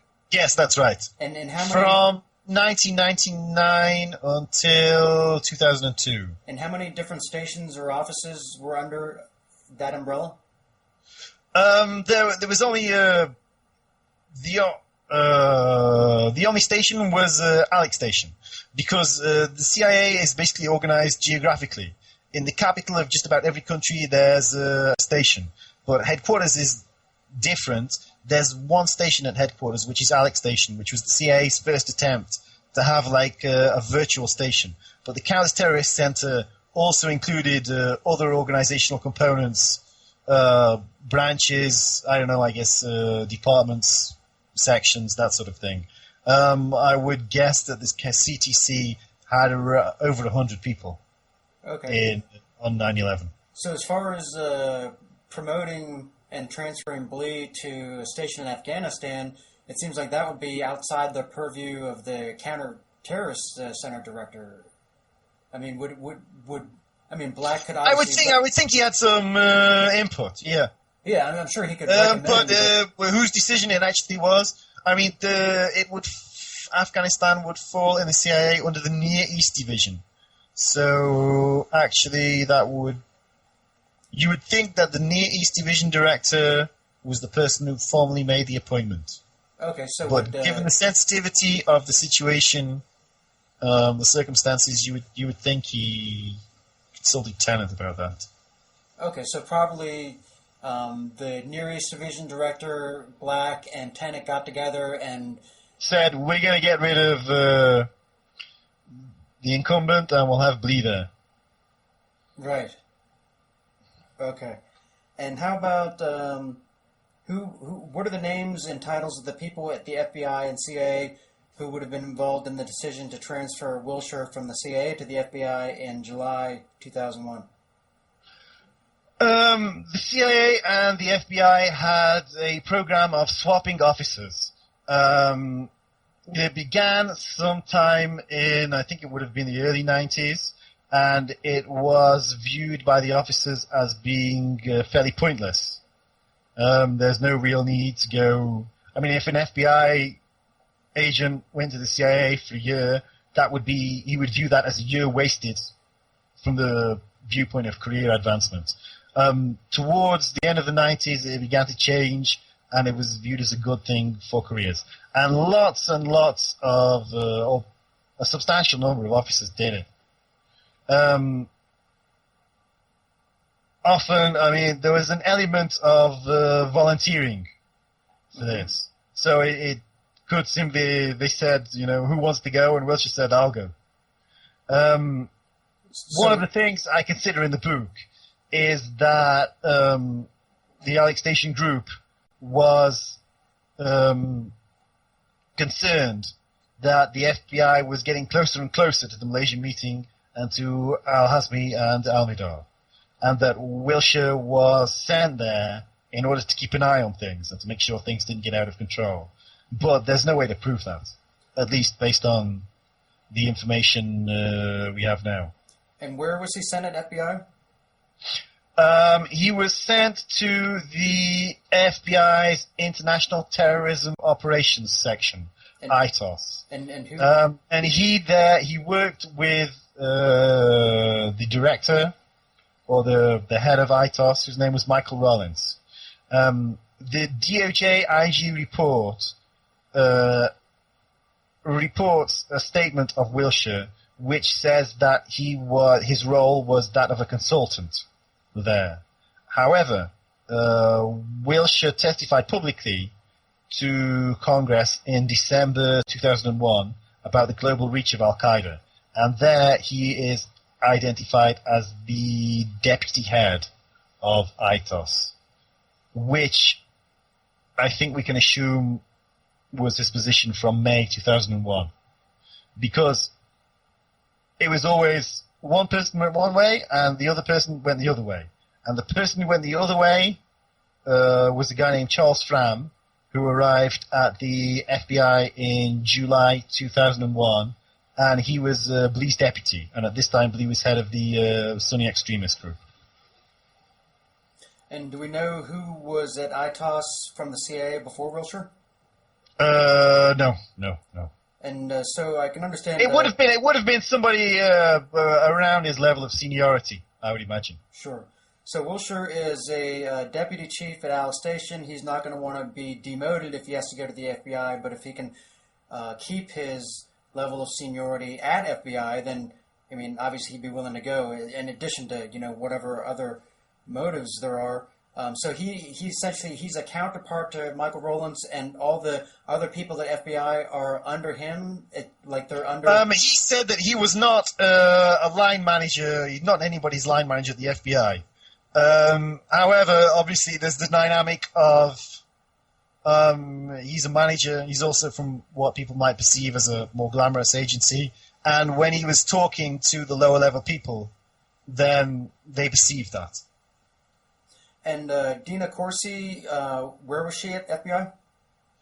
She joined the Bureau as a clerk, and she was promoted to an intelligence operations specialist, which is slightly above a clerk at the FBI. It wasn't really a highly rated position at that time. So she was a lower level person. And was she in ITOS or where at FBI? She was in the Bin Laden unit at the Bureau, which was a component of ITOS. ITOS basically had three key components. One of them dealt with Bin Laden, one of them dealt with other Sunni extremists. That was the radical fundamentalist unit, which was involved in the Musawi case.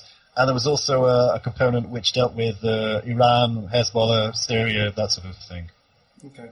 And Dina Corsi is one of the people that you document numerous activities in your book of her withholding information, providing false information on at least a couple of occasions.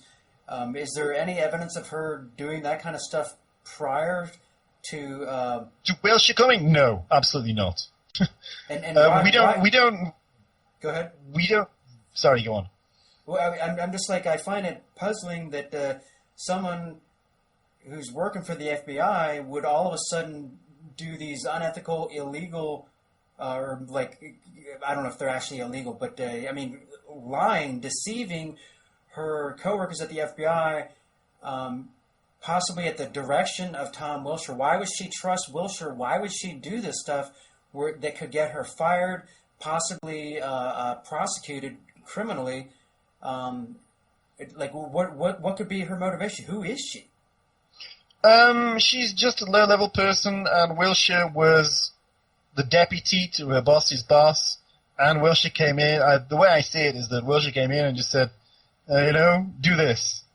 And if the deputy to your boss's boss came into you at work and said, do this, would you A, do it, or B, flip him the bird?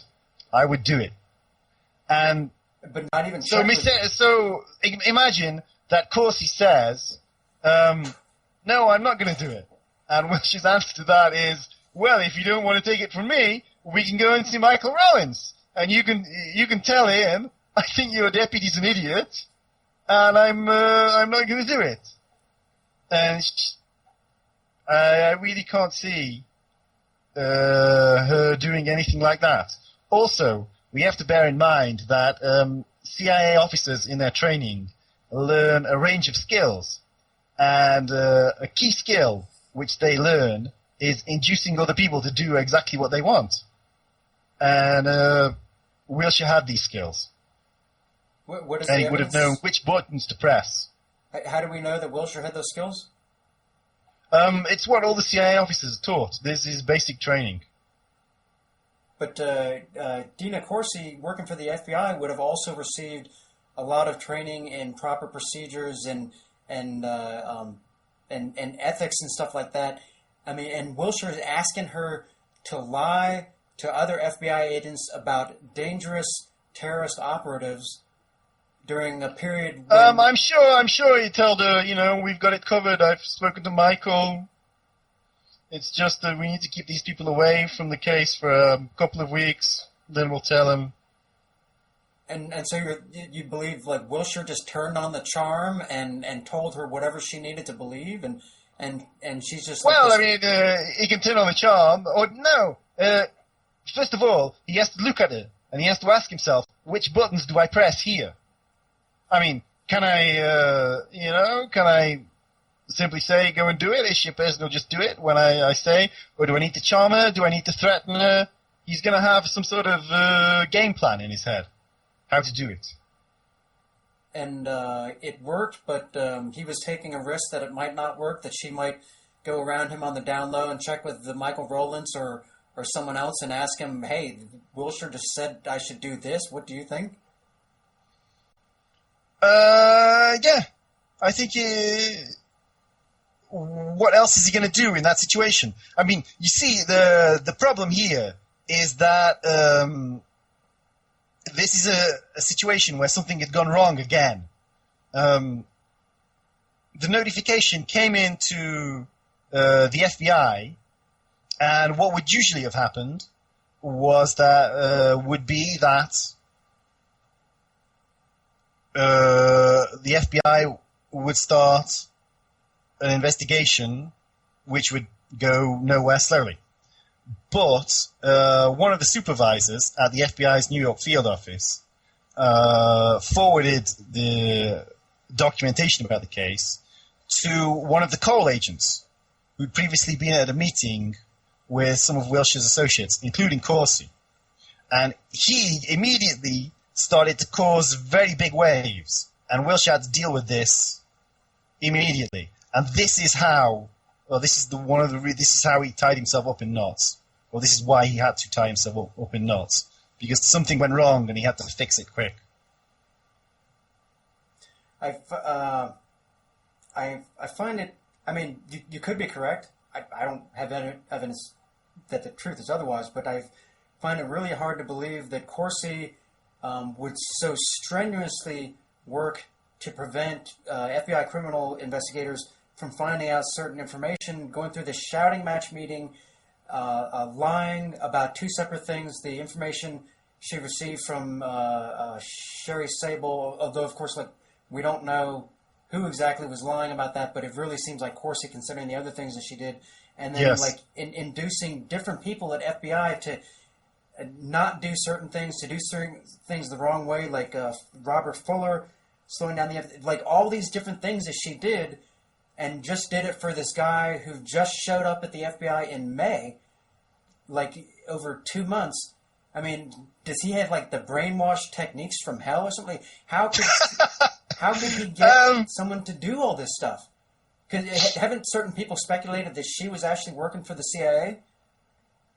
I don't know. I haven't heard that. I haven't seen anything to indicate Because that. she's so I consistent. know that a couple of years later, she was still with the Bureau, and she actually got promoted after 9/11. Yeah. She starts as a clerk and works her way into a position.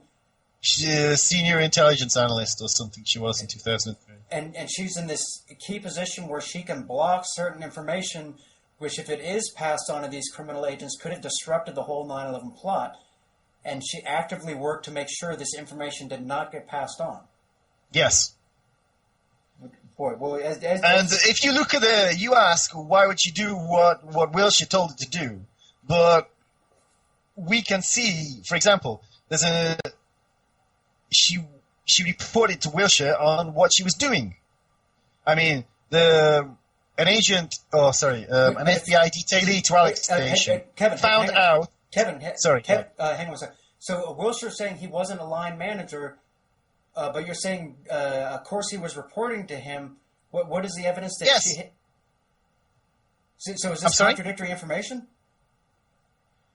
No. The way I see it is she did not perceive him as a line manager, but she perceived him as a senior manager who was interested in what she was doing. So she gave him information. Why would she not do that? Okay. I mean, people give information to other managers all the time. Okay.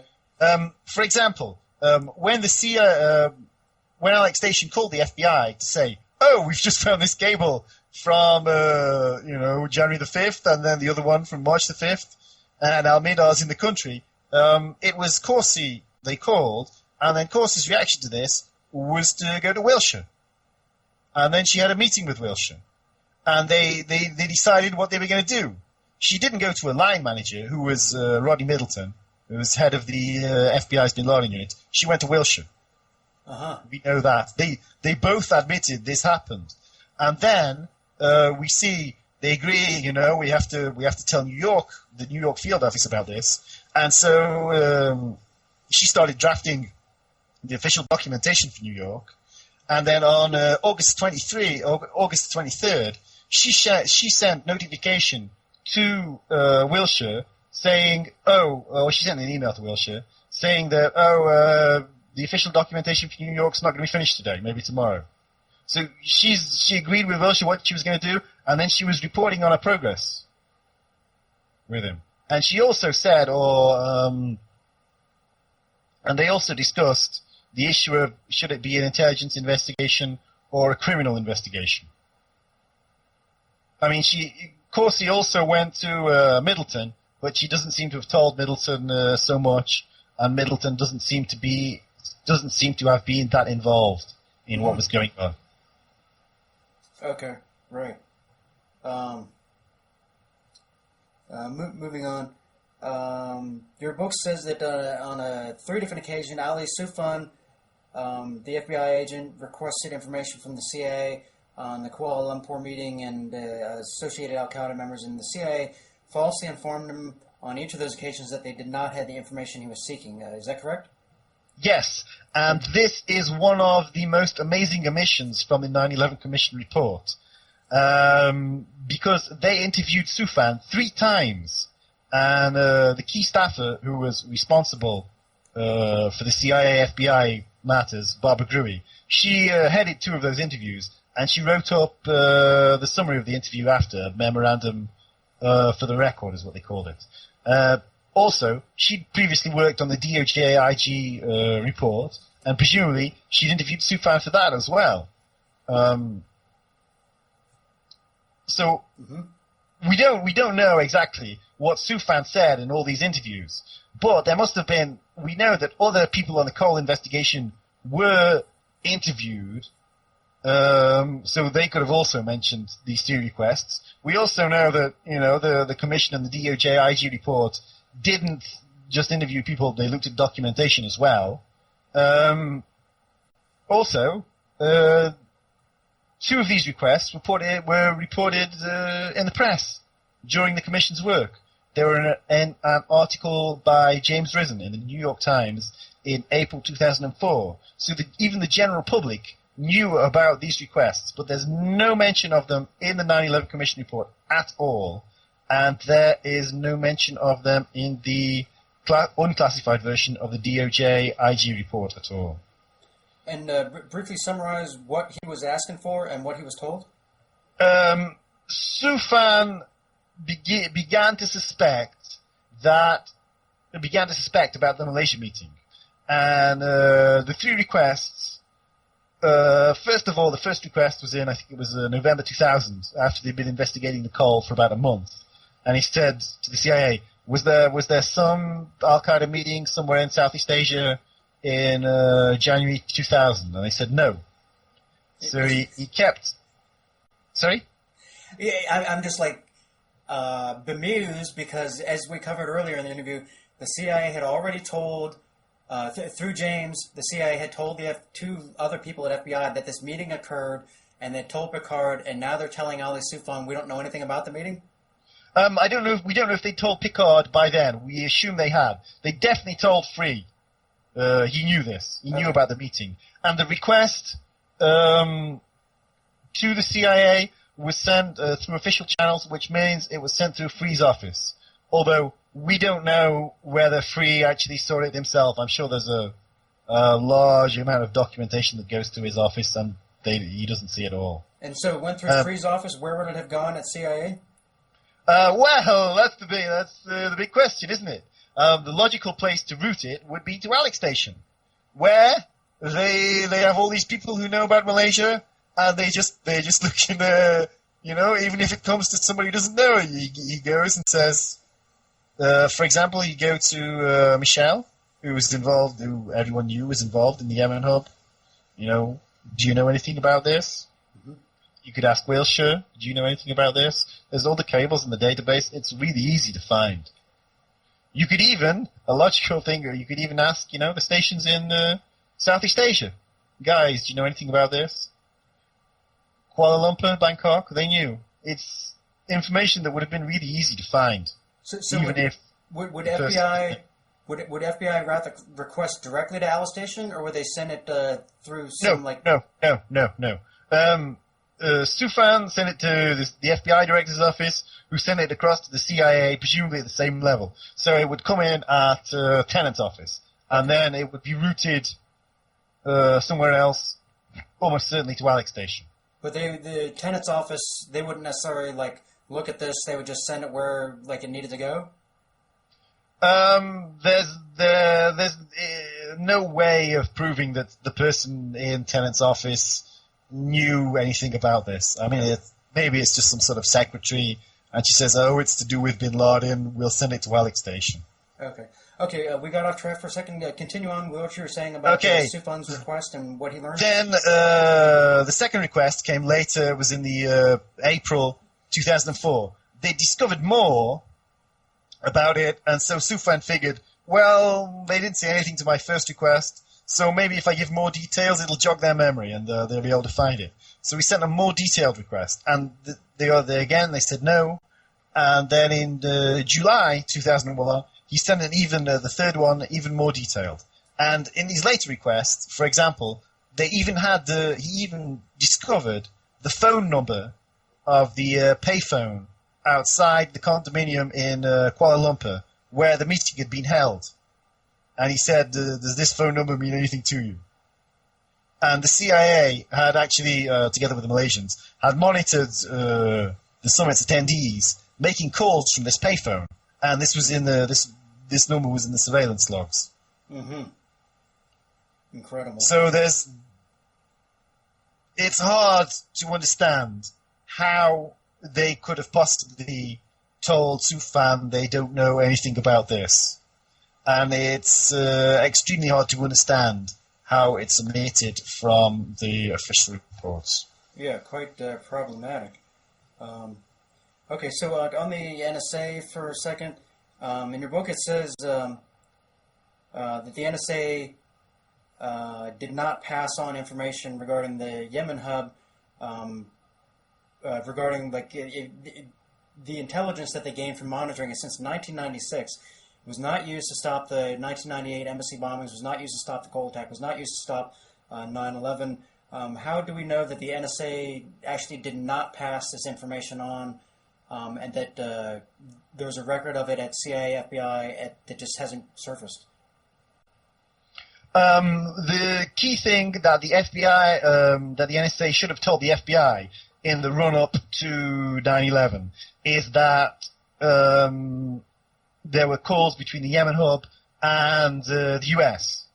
Now, the NSA intercepted these calls, not because it was suspicious of the US numbers involved in them, but because it was just constantly monitoring the Yemen hub as Al-Qaeda's global communication center.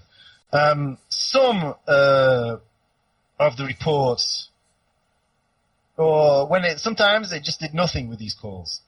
Sometimes it would write a report on the call and send it to its customers, including the FBI. However, none of the reports which were sent to the FBI identified the other end of the call as being in the US. And this is what the FBI really needed to know. Now, the NSA has never claimed it told the FBI, oh, the other end of the call's in the US. I mean, the NSA freely admits this. The NSA freely admits what? I'm sorry? The NSA freely admits that it never told the FBI one end of the calls is in the US. And that's what it withheld from the FBI. And the also, location of one end. Okay, and also regarding the Cole and the embassy attacks, is it acknowledged by the NSA that they did not pass on any information? Or are they just silent about this?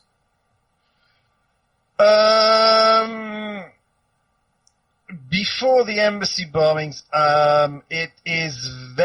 before the embassy bombings, one of the bombers had stayed in Yemen, and just before the bombings, he made a series of calls to Yemen because he was a good friend of the Al-Qaeda operative who ran the Yemen hub, Ahmed al-Hada. The NSA has never claimed it shared these calls with anybody at the time. And this is what came out during the trial in 2001, the Bin Laden trial, is that correct? No. When did that come out? I've looked at this issue, and the NSA has never said, we shared these calls at the time. And how is it that this agency has never been held accountable? It's very secret. That's why there's no oversight of the NSA. They do what they want, basically. Gosh. I mean, it's I don't know if you'd call it a state within a state, but it's not too far off. I mean, if you look at the warrantless wiretapping thing, nobody really knows what they're doing. They're probably still doing it. I wouldn't be surprised. You acknowledge in your book that you have not been able to find evidence that Tenet and Black knew certain things that they have been claiming that they didn't know at the time, but you documented a number of false statements that both of them made under oath and otherwise that had the effect of protecting subordinates who were apparently acting illegally, possibly without their knowledge or authorization. But this led to the worst attack on U.S. soil, major embarrassment and disgrace for the CIA, worst attack on U.S. soil since Pearl Harbor, nearly 3,000 people dead, billions of dollars in property damage and to the economy, major national security failure. And why would they make false statements to protect people who either screwed up massively or were potentially committing treason and are complicit in mass murder? When you begin to look at the intelligence failures and you see that the information was withheld deliberately, the natural reaction is to think that Blee is acting on the instructions of Black and Tennant. However, when you look at it a little bit more deeply, we can see that there are, well, first of all, there are two occasions when Blee demonstrably did not tell his bosses the truth.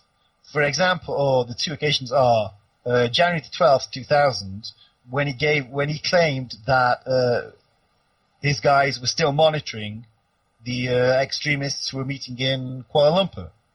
That's not true. They left 4 days previously, and he knew that. Alex Station just knew this.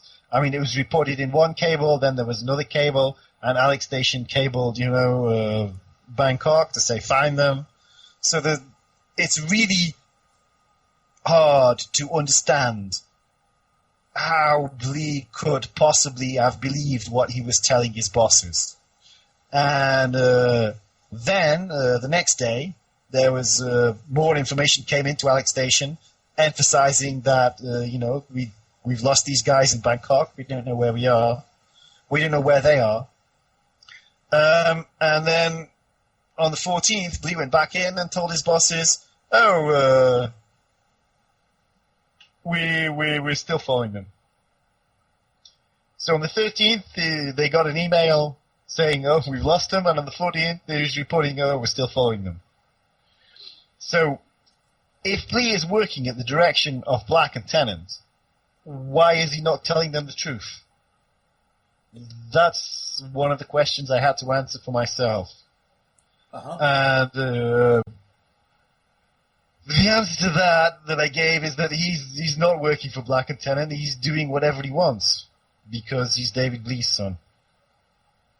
And also, if you look at some of the events, for example, we talked earlier about the interaction between Kuala Lumpur Station and Bangkok Station. In February and March of 2000, Kuala Lumpur said, what happened to Al-Mihdhar, and so on. And my thinking is that if Black and Tennant had been on board, Blee just says to Kuala Lumpur Station, shut up and stop asking these stupid questions, instead of Bangkok's station having to come out with this ridiculous comment that they don't have it, or they don't have the information, or that it's going to be hard to find. Also, there was another incident in May 2001 where Wilshire and another CIA officer, whose name we don't know, reviewed the Malaysia meeting cables.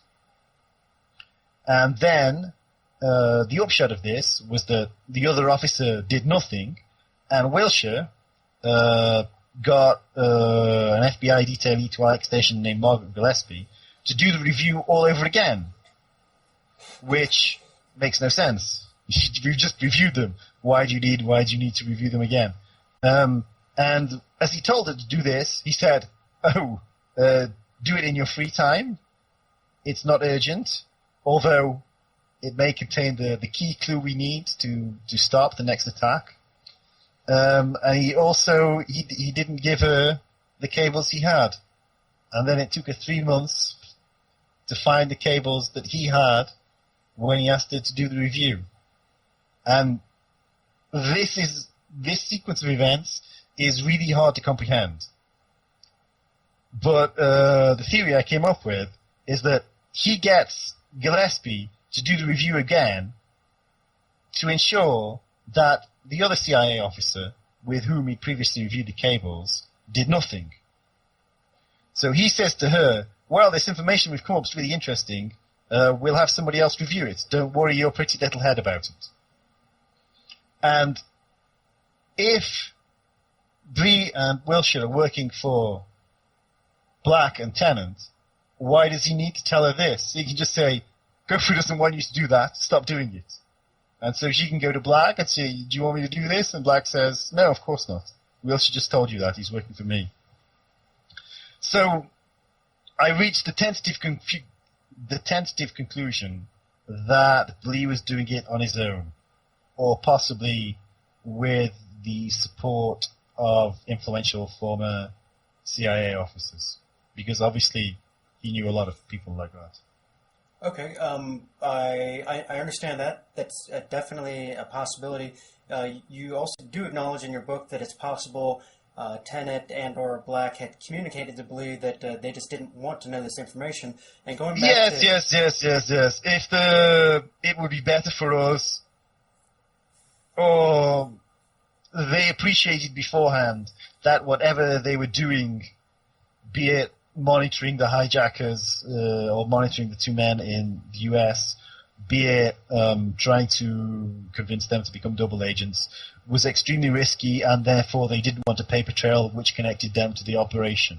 Therefore, if something went wrong and somebody had to carry the can, there's nothing connecting them to it. Okay, and then back on back on the false information that Blee provided, that saying they were under surveillance when they were not.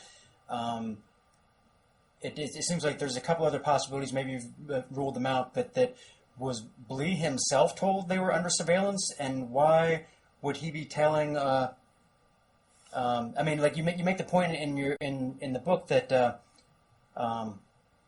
that if he had told them that they weren't under surveillance, Tennant and Black would have ordered him to find them. But yes, it just seems kind of bizarre. Like there's no record that these people are under surveillance. The record is that they've been lost. Blee either has been misled or he knows this information is false and is passing it on. However, it also seems likely that off the books these people were under surveillance. So is he quite possible? Well, it's quite possible that they did genuinely lose them at the airport, and then they managed to find them later. I mean, that would be entirely possible. Okay, that's possible. Although the way they would be found in Bangkok is that the payphone outside the summit, outside the apartment where the summit was held in Kuala Lumpur, was used by Bin Attash to place a call, or at least one call, maybe several, to the Washington Hotel in Bangkok. Mm-hmm. So, although it might be, which is where they stayed in Bangkok. So, obviously, it's hard to find somebody in Bangkok if you don't know anything. But if you have the name of the hotel where they're staying and their names, it's not so hard. Yeah, I can see that, I mean, there's all these checkpoints they have to pass through, the things like this phone number that they're innocent. It would not be that difficult to pick them up again, especially this is the CIA's job to do this. Yes. I'm surprised that they would even just lose them. Is it... The story is that they didn't know, Kuala Lumpur Station didn't know about the flights beforehand, and they just saw the guys getting on to, a flight to Bangkok, and they called Bangkok, but Bangkok couldn't get an agent to the airport in time to follow them. Have you, or how did you rule out the possibility that Blee was misled when he passed on the false information about this ongoing surveillance? Well, it's hard to rule that out 100%, but the way I look at it is that Alex Station had a relatively small number of people there working in it. Several of them must have read the cables from Kuala Lumpur, from Bangkok, saying, "Oh, these guys they're in Bangkok. We don't know exactly where they are now." These cables, obviously, anybody could read them in the CIA's database. Blee could just open a cable himself and check what is. If you have to check up on 20 people, it's not so hard. But Black was in a different position. He's got 100 or so subordinates. Blee comes in, tells him something. Black figures that's the way it is. He doesn't go back and read all the cables that Blee's report is based on. Okay. And so then, and if it goes wrong, and if he does, Blee says, "Oh, one of my there's a lot of stuff going on. We're overworked. I'm real sorry, Kofan." Yeah. And I gave you a briefing with 100 pieces of information, and only 99 of them were correct. I'm real sorry. Okay. So again, like with the false statements Tennant and Black made under oath, apparently to protect these subordinates. Yes. Again, like if they did not know what was going on, whether the intent was to facilitate the attack on the U.S. or whether they were actually, trying to get someone on the inside in Al-Qaeda and turn them, people have proposed a number of potential explanations for this deliberate withholding of information, which seems pretty clear. It wasn't just incompetence. But given that while it was primarily Blee and Wilshire at Alex Station who were doing this, you've documented stuff going on at Yemen, Bangkok, and I believe Pakistan. Other people at these stations doing like really strange things that it seems people would not do if the goal is to protect the U.S. and make sure that people whose job it is to protect the U.S. have all the information they need to do this. So, like, Tennant and Black, after 9/11, they must realize, okay, some people really screwed up badly, and now a lot of people are dead. All this financial cost, all this fallout, we're looking like crap as a result. Either this happened or some people in the United States deliberately made this happen, which really seems like the most likely explanation. And now they're going before Congress and the American people to lie to protect people? What is the motivation? Well, what's Tennant going to say? First of all, one of the things I would say is that even though we think Black and Tennant in this scenario must have realized something was wrong, it's entirely possible they didn't realize the full extent of what was wrong. For example, maybe they saw that, okay, Blee and Wilshire were withholding this information from the FBI, but that's not really such a crime in the CIA. But if the intent and perhaps they didn't appreciate what had happened with Wilshire and Corsi at the FBI in August, September 2001. So they confront, speaking purely hypothetically, they confront Blee, and Blee says, yes, okay, I was doing it off the books, we had them, we were monitoring them, and then in August, we said, we'll tell the FBI, so we told the FBI, and then look what the FBI did. I mean, they completely blew the case. It's not entirely, they had 3 weeks to find them. It was really simple. They were using their own names. The hijackers used their own names. They had credit cards in their names. They could have found them within a day or within a couple of days. We told the Bureau blew it. It's not really our fault. So what is Tennant going to do then? Mm. I mean, he can go before the American people and he can say, one of my officers, it's all his fault, really. And you can imagine what would have happened to the CIA in the aftermath of such an admission. Or he can cover it up. Mm. And his thinking would probably have been that Blee was less culpable than I think he is now. Mm. And also, I mean, if this happened after Blee had been promoted to station chief in Afghanistan, it's doubly embarrassing because the guy did it and then I promoted him. He would have been fired himself. Tennant would have. Okay. So would Black. Okay. The theory you propose, it's plausible, maybe correct. As you noted in an interview with John Gold, that we really need to have public testimony under oath from these people and a full investigation, release of all these currently suppressed records, and then maybe we could really find out what happened. However, we can rule out some possibilities. Yeah, as you note in the book that it is likely that this off-the-books surveillance operation was ongoing, and Blee certainly had contacts with the alumni from the CIA and contacts within the U.S. military-industrial complex.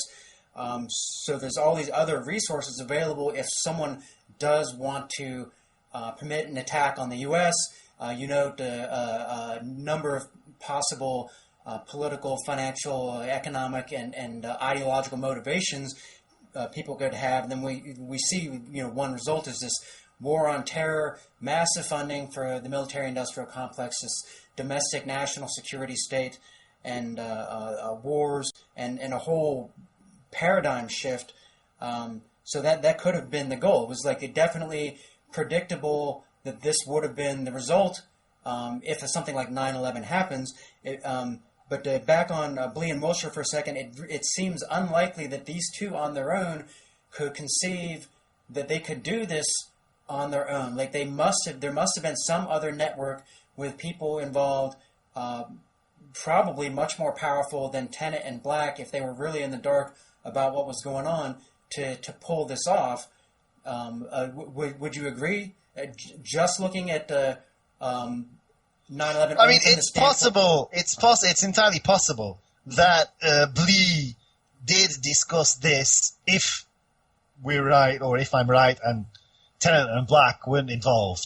It's possible he did discuss this with, shall we say, influential, loyal alumni of the CIA who had been influential, because we see in a lot of cases that these loyal alumni, they retained influence with the agency because the agency uses them to perform the services which it does not want to do itself, or which they, through their later business contacts, come to be in a position to perform. So it's possible that Blee did it himself. It's possible that Blee did it in connection with such people, although who told who what is completely impossible to determine at this moment. I think it's also possible Blee cooked this up himself. I mean, his dad basically, did to an extent, he reshaped the world. So Blee's just saying, I'm going to do what my dad did. Incidentally, his dad died in the middle of this. He died in August 2000. Okay. So you're saying it's possible that Blee, with his contacts, could have arranged some covert surveillance. Sure.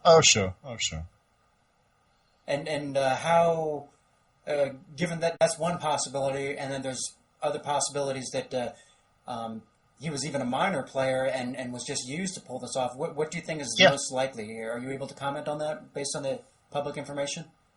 I think based on the information we have now, the most likely thing is that Blee did it himself.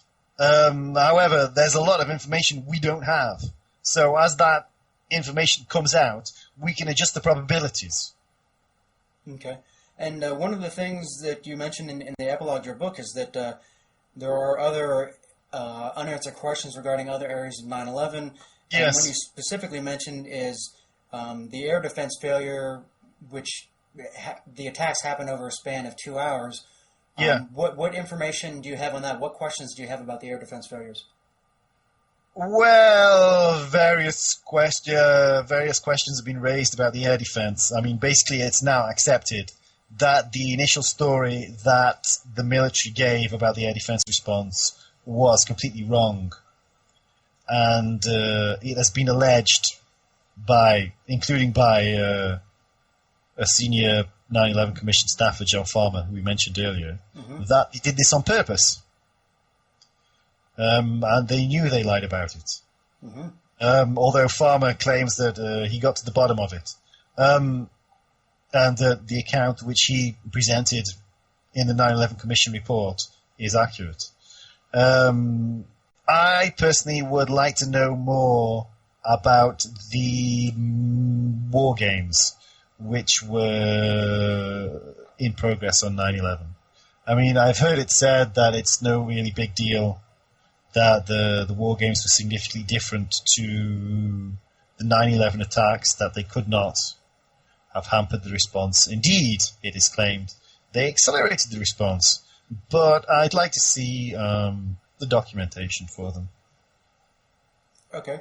And if the air defense was interfered with in some fashion, that would, and given that this was done in conjunction with facilitating these operatives to enter the country and preventing the FBI from obstructing them, and so they get on the planes and hijack them, that means that it is a lot larger than Blee, right? You would think so, yes. Although I don't know whether the air defense was obstructed. Okay. And you mentioned in another interview that you're not a technical guy. This no. The intelligence failures. This is your area of expertise. Yes. Okay. And are you familiar with Margie Burns reported that President Bush signed an executive order shortly after taking office, which abolished the National Security Council's existing system of interagency working groups, and that as a result of this, all information was routed through Condoleezza Rice. Do you have some opinion or insight on this, and whatever role this may have played in the pre-9/11 failures? I'm hearing that for the first time. I don't really know. I don't think that Rice did a very good job as the National Security Advisor. This was discussed at some length in Shannon's book, but I haven't seen any credible claims that she did anything that she knew was wrong. She might have been bad at the job, but there's no willful wrongdoing that I've seen. Okay. And there was a 9/11 Commissioner Bob Kerrey gave an interview to Palazan November 8th, 2004, and one of the things he says is Palazan remarks, we continue to hear from this administration is that the threat was much too diffuse. There was no way you could zero in on the fact that Al-Qaeda was going to use jets as bombs and ram them into billions. Kerry responds, that is a straw man. The president says, if I had only known that 19 Islamic men will come into the United States of America on the morning of 11 September, hijack 4 American aircraft, fly 2 into the World Trade Center, 1 into the Pentagon, and 1 into an unknown Pennsylvania that crashed in Shanksville, I would have moved heaven and earth. That's what he said. Mr. President, you don't need to know that. This is an Islamic jihadist movement that has been organized since the early 1990s, declared war in the United States twice in 96 and 98. You knew they were in the United States. You were warned by the CIA. You knew in July they were inside the United States. You were told again by briefing officers in August that it was a dire threat. And what did you do? Nothing so far as we could see in the 9/11 Commission. Now that's in the report. Do you think that's a fair statement, or what comment do you have on Kerry's charges here? Well, Bush definitely was briefed by the CIA, and they told him that, or the August the 6th presidential daily brief item actually mentions Al-Qaeda operatives in the U.S. So he certainly did know about that, but he didn't do anything. However, if you look at the information, or the information about Al-Hazmi and Al-Mihdhar, there's no indication he was told of that, or there's no indication he was told of the Moussawi case, or anything like that. So is Kerry misspeaking here when he says you knew in July they were in the United States? Because there's nothing in your book or anywhere else. I think what he means there is you knew in July that there were Al-Qaeda operatives in the United States. But how? I don't think he's referring to the specific hijackers. Okay, but where is the information that anyone knew they were in the country in July? I don't know why he specifically said July. The truth of the matter is that there's been jihadi fundraising networks in the US for, decades now. And this was common knowledge. I mean, everybody knew, everybody who worked in the appropriate area of the FBI or the CIA knew that Hamas had a fundraising network in the US. They knew, And Al-Qaeda also had a fundraising network in the US. I mean, the CIA actually helped set up Al-Qaeda's fundraising network in the US, so they knew that. Give us a little more information on that. Well, it was back at the time of the war in Afghanistan when the US was allied, as we know, with the Mujahideen fighting against the Soviet Union. And although some of the money for the Mujahideen came directly from the CIA, some of it came from Saudi Arabia. There was also a private fundraising network which was set up around the US. So I mean, the most famous person who was involved in this network was the blind sheikh, who was arrested after the World Trade Center bombing. Okay, so you're saying the CIA helped arrange a fundraising network in the United States, which funneled money from who to Al-Qaeda? People who were sympathetic with the Afghan Mujahideen or the Muslims in the US. They wanted to give money to help kick the Soviet Union out of Afghanistan. And how do this we know is in the about late this? 80s and early 90s. It's a long, long time before 9/11. How do we know about this? There's, well, I mean, they attempted to blow up the World Trade Center, and this was obviously massive news, and people began to look at what was happening. So did this information come out as part of that 93 investigation, or when? There's been various articles written about it. Weren't you saying this was part of the CIA's operation to get the Soviets out of Afghanistan? Yes. The fundraising network. Okay, so is this like? And there were other Islamist fundraising networks in the US, for example, Hamas, but that's organic. That's not something the CIA have done, at least as far as I know. Okay, so I was not familiar with this information. Is this like non-controversial? I'm sure the CIA would tell you. Okay, well, I mean, obviously they knew the blind sheikh was here. They would probably tell you they didn't help set it up, but it's fairly clear that. I mean, if you look at the blind sheikh's movements, he received 7 visas to the US, and 6 of them were granted to him by CIA officers. And even after his final visa had been revoked, he continued to enter and leave the US with no trouble. And that just doesn't happen in the normal run of events. If your visa is revoked, they know about it at the border, and you don't get through. Right. But isn't it correct that one or more of the alleged 9/11 hijackers were traveling into and out of the United States on expired visas?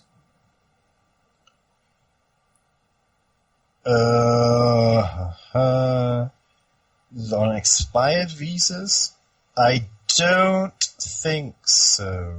Okay, I'll have to look into that again. Maybe incorrect. I thought it was like at least one. Some of them were. Some of them, their visas had expired, and they could be arrested for being in the US with an expired visa. But I don't recall any incidents where they went outside the US and then came back in on the expired visa. Oh, there was an incident with Atta, which was borderline. And the consensus was that because he tried to change his status and then he'd gone outside the US, and they realized this when he came back in, but they let him through anyway. And most people in that situation are not allowed back in, but I mean, I understand that there were several other examples of just completely normal people in that situation being let back in. So his visa hadn't expired, he was just trying to change his status and he'd left the country. Okay, maybe that's what I was thinking of. So you're saying this is not an entirely abnormal situation for the INS to make some exception like that? Yeah, I think there was some investigation into it, and they said 10% of people would have got back in that situation. Okay. So it's not that usual, but it happens. Okay. And is it correct that the public does not know about 4 of the visa applications for these hijackers, but in the case of the other 15, all of these visas should have been denied on their face for errors and false statements? But they were approved anyway? The situation is kind of complicated. If you look at I would say that the worst situation was with Al-Mihdhar's second visa. I mean, there was, because when his first visa was queried in January 2000, that query was routed to the US consulate in Jeddah. And the information was that, he's an Al-Qaeda operative. And somebody there failed to make a note of this in his file. Oh, this Al-Mihdhar who we gave a visa, he's an Al-Qaeda operative. So when he came back in July 2001, they just gave him another visa. There was a scandal after the attacks, which was uncovered by the National Review, I think it was, by a writer named Joel Mowbray, right. That their visa applications were incomplete, and they got a bunch of stupid answers, and that they should have been rejected, and so on. But the response to that has been that these were Saudis, and so we just gave visas to any old Saudi, whether the application was completely idiotic or not. I mean, if you read, some of these visa applications have been made public, and you can see there's pieces missing, and there's one of the questions is, where are you going to stay? I think it was Bani Hamid. He answered hotel. Yeah. So okay, I understand, Saudi Arabia has this relationship with the United States. Was there an audit to find out if this is the case, that they are routinely approving applications that should just be denied for these kind of errors? Yeah, that's basically what the officials said. They said basically the Saudis, there's no real reason to deny Saudis visas just because the applications are incomplete. Okay. And say the UAE. So it seems really convenient that the way this worked out for facilitating 9/11. Is that just a coincidence, or were the Saudi operatives picked because they knew they would have an easy time of doing this? Yeah. That's what they all say. Because I mean, basically, people perceive Saudi Arabia as a rich country, and so if a Saudi because what consular officials were looking for at that time was people who wanted to immigrate. They say we're going to come to the US for a holiday, but they stay and they work as an illegal immigrant, and they want to stop people such as that from coming to the country. And they just figured the Saudis were really rich, so they were just going to go there, hang out for a bit, and then come home, because there were lots of Saudis that did that. Whereas in Yemen, it was a completely different situation. A couple of Yemenis applied for visas, allegedly intending to be part of the 9/11 operation, and they were denied because they thought they were, because the consular officials said that they thought they were intending immigrants. And one of these was bin Attash, and another was Ramzi bin al-Shaiba, who lived with 3 of the pilots in Hamburg in Germany. And he was denied a visa 4 times. Okay. And the official story about Osama bin Laden is that he's an Islamic fundamentalist, and that the CIA had no relationship with him. And others have pointed to evidence that indicating that perhaps bin Laden believed he had allies inside the ISI and the GID and the CIA, or that he understood that his organization was used as a proxy by intelligence agencies, and that it had been used to justify U.S. policies which he publicly claimed to oppose, well before 9/11 even. Who is Osama bin Laden in your view? Well, you could get a really long answer to that one. He became, after the Soviet invasion of Afghanistan, he became involved with the Mujahideen, and his role basically was as a fundraiser in Saudi Arabia. Because the government of Saudi Arabia would gave money through the CIA, actually, to the Mujahideen, but there were also private collections from private Saudi citizens, and bin Laden would facilitate this. And it was obviously, Saudi Arabia is a rich country, it was a substantial amount. And some Arabs, often Saudis, also went to Afghanistan to fight. And it was quite a significant number.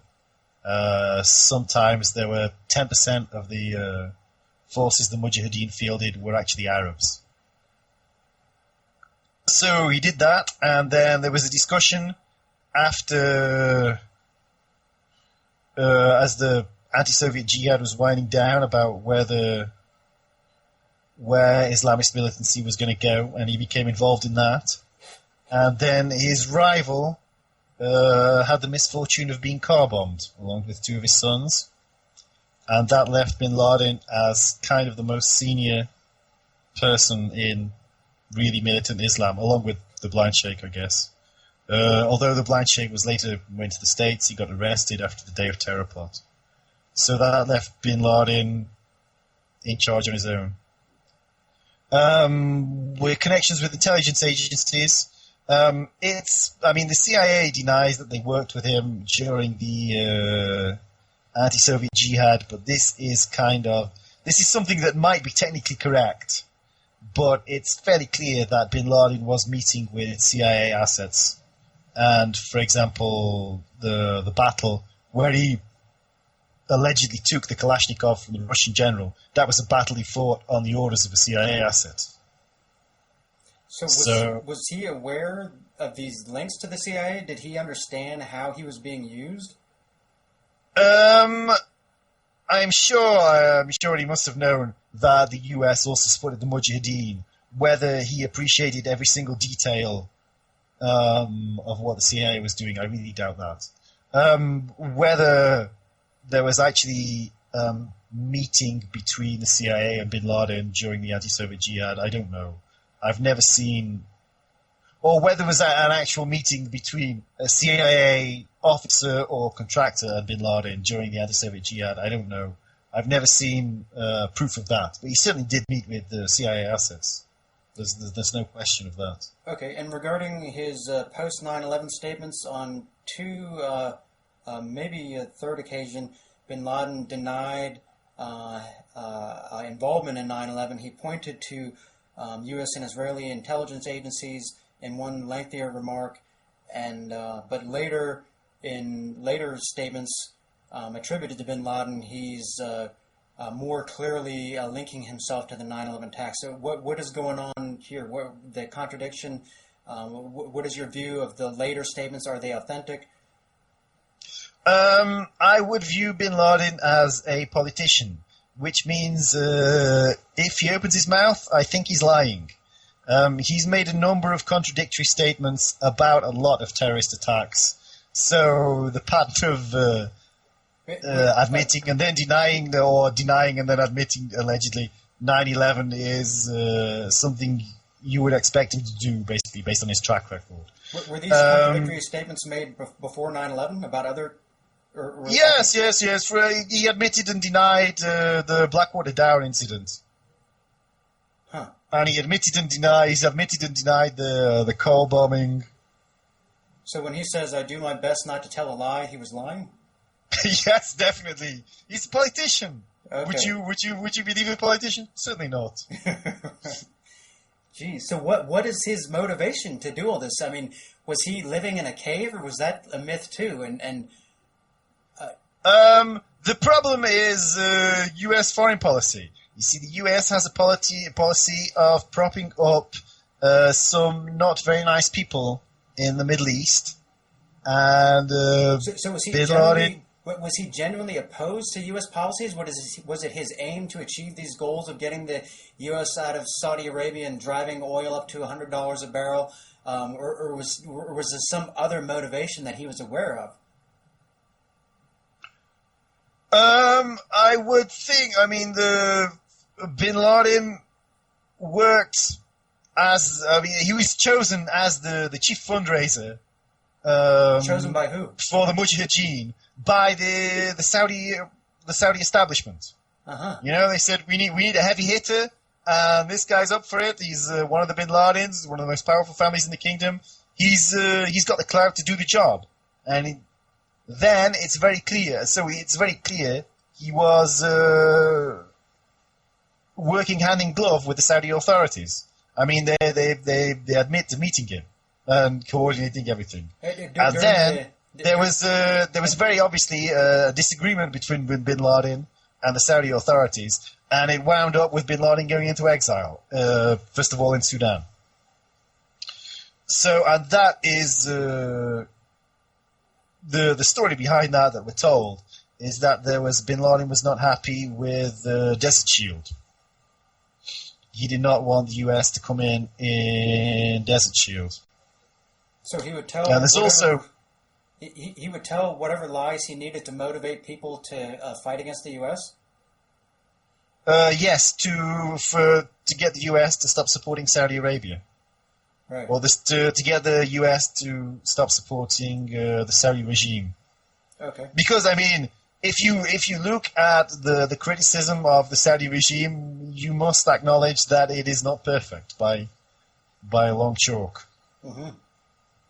And moving on to another subject, what is your view of questions concerning the identities of some of the hijackers?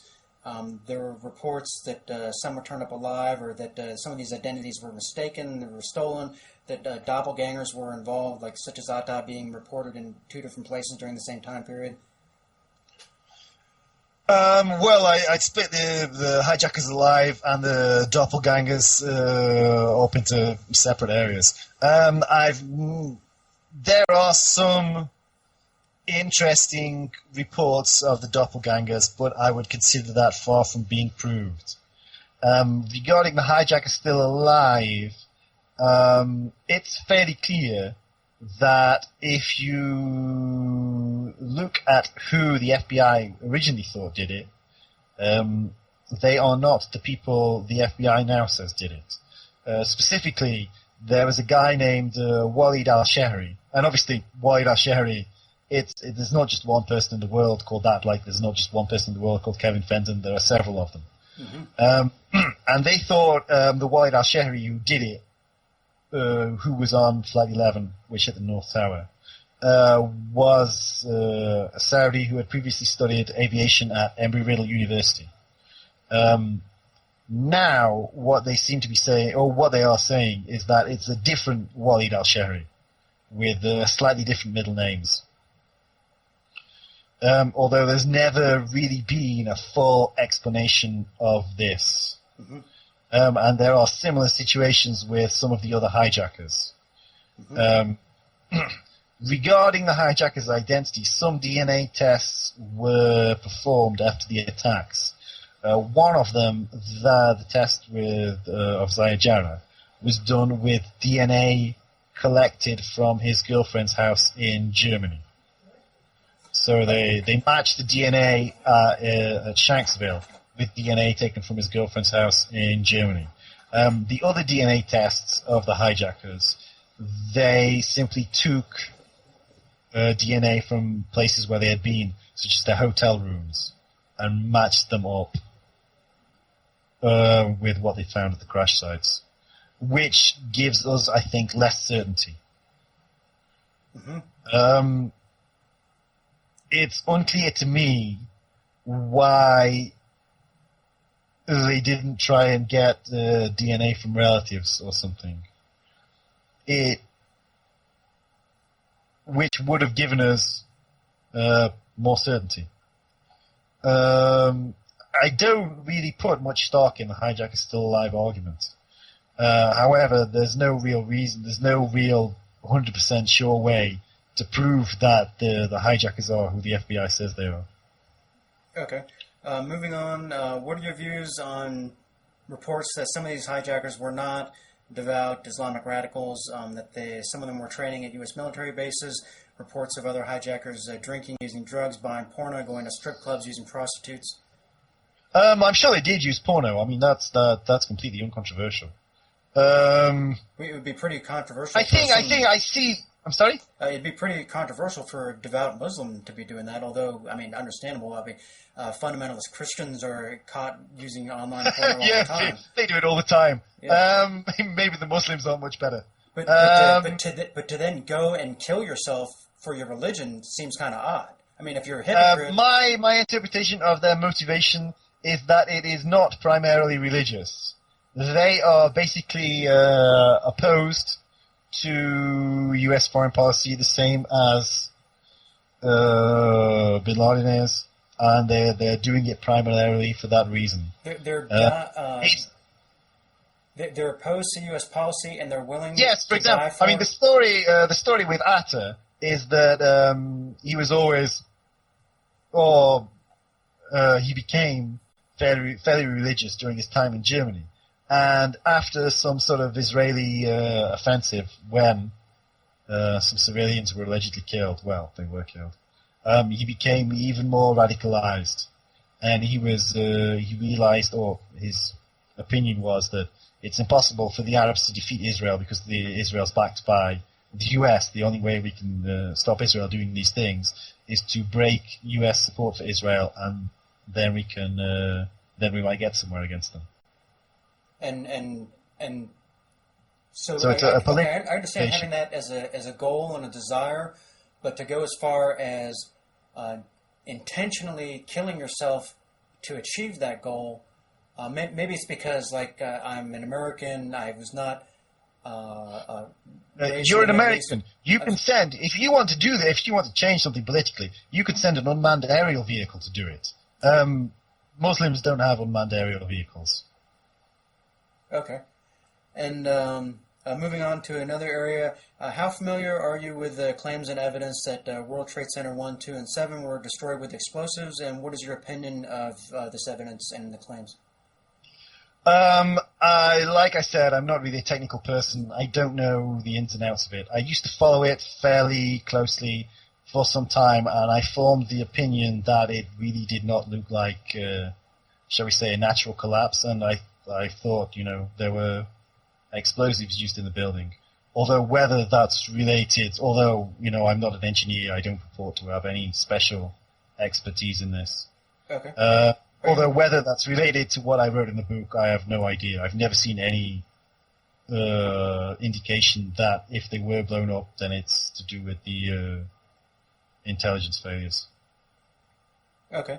And are you aware of any information in the official reports on the World Trade Center destructions that contradict the conclusions of these reports, that they were natural collapses, or that point? Well, I mean, you start off and look at the North Tower, and the North Tower collapsed from floor 98, which was hit by the wingtip, and which suffered only very minor damage. So you would look for an explanation in the report of why a floor that was hit by a wingtip collapsed, but the floor that was hit by the main body of the plane stood or held until the floor hit by the wingtip fell on it. And you would. Have you looked at these reports at all, or is just not your area because it's engineering stuff? I looked at them, but I simply decided that I remember one of the people who's claimed that they must have been blown up was a professor called Stephen Jones, and he started to write about nanothermite, and I thought I just really have no idea about nanothermite. I'm just going to leave this. There's nothing that I could say which could contribute to this debate in any way. Okay.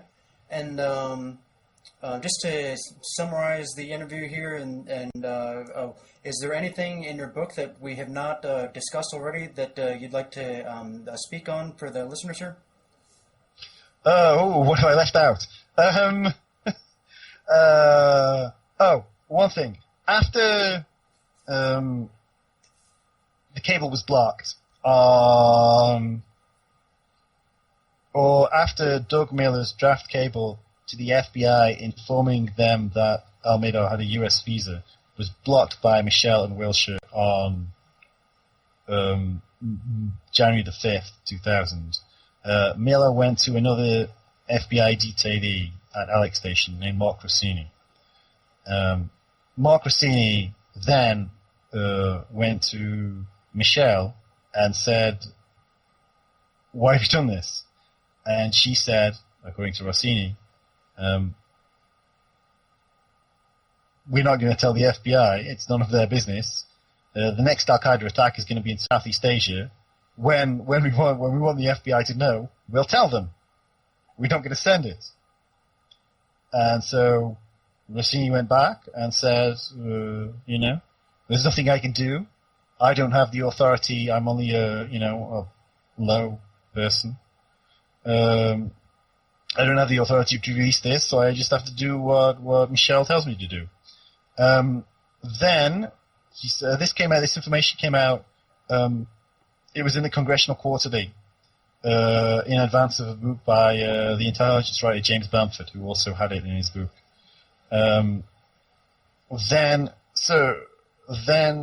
when the investigators came calling, Rossini claimed he had no recollection of this whatsoever. And later, in 2008, he said, "I was pressured into saying this. People from the CIA came to see me, said, if you say anything, you're in big trouble. Keep your mouth shut." And I did. But he later told some of this to, at least some of this he told, to Lawrence Wright for his 2006 book, The Looming Tower. And then he said it again to Bamford. And Rossini is one of the witnesses that the DOJ, IG report and the 9/11 Commission report rely on. So one of their witnesses has retracted what he said and is now saying the opposite, which I think is significant. And but on this note, so what? This guy has basically come forward and in an interview with PBS said that he lied to these investigators, and apparently no one in any official capacity, position of influence, is doing anything with this information, saying, let's reopen this.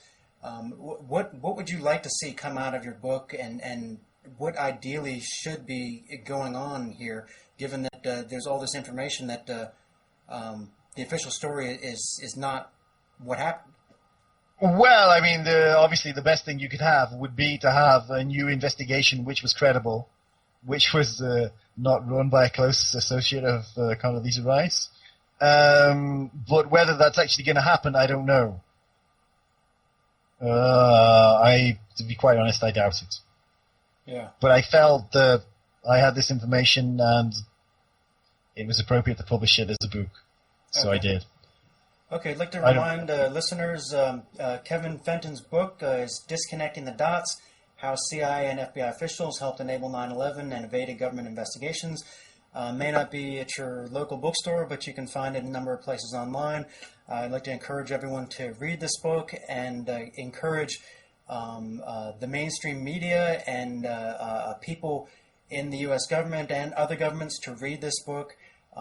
Again, the information in this book is largely based on the official reports, their source records, and some other information that has been reported in credible mainstream media outlets. Really shocking information. What we have been told is obviously not the case. As Kevin acknowledges, there are some explanations that are more probable, but we really need a new investigation to find out the whole truth. So thank you very much for the interview, Kevin, and best of luck with everything. Take care. Okay, thank you.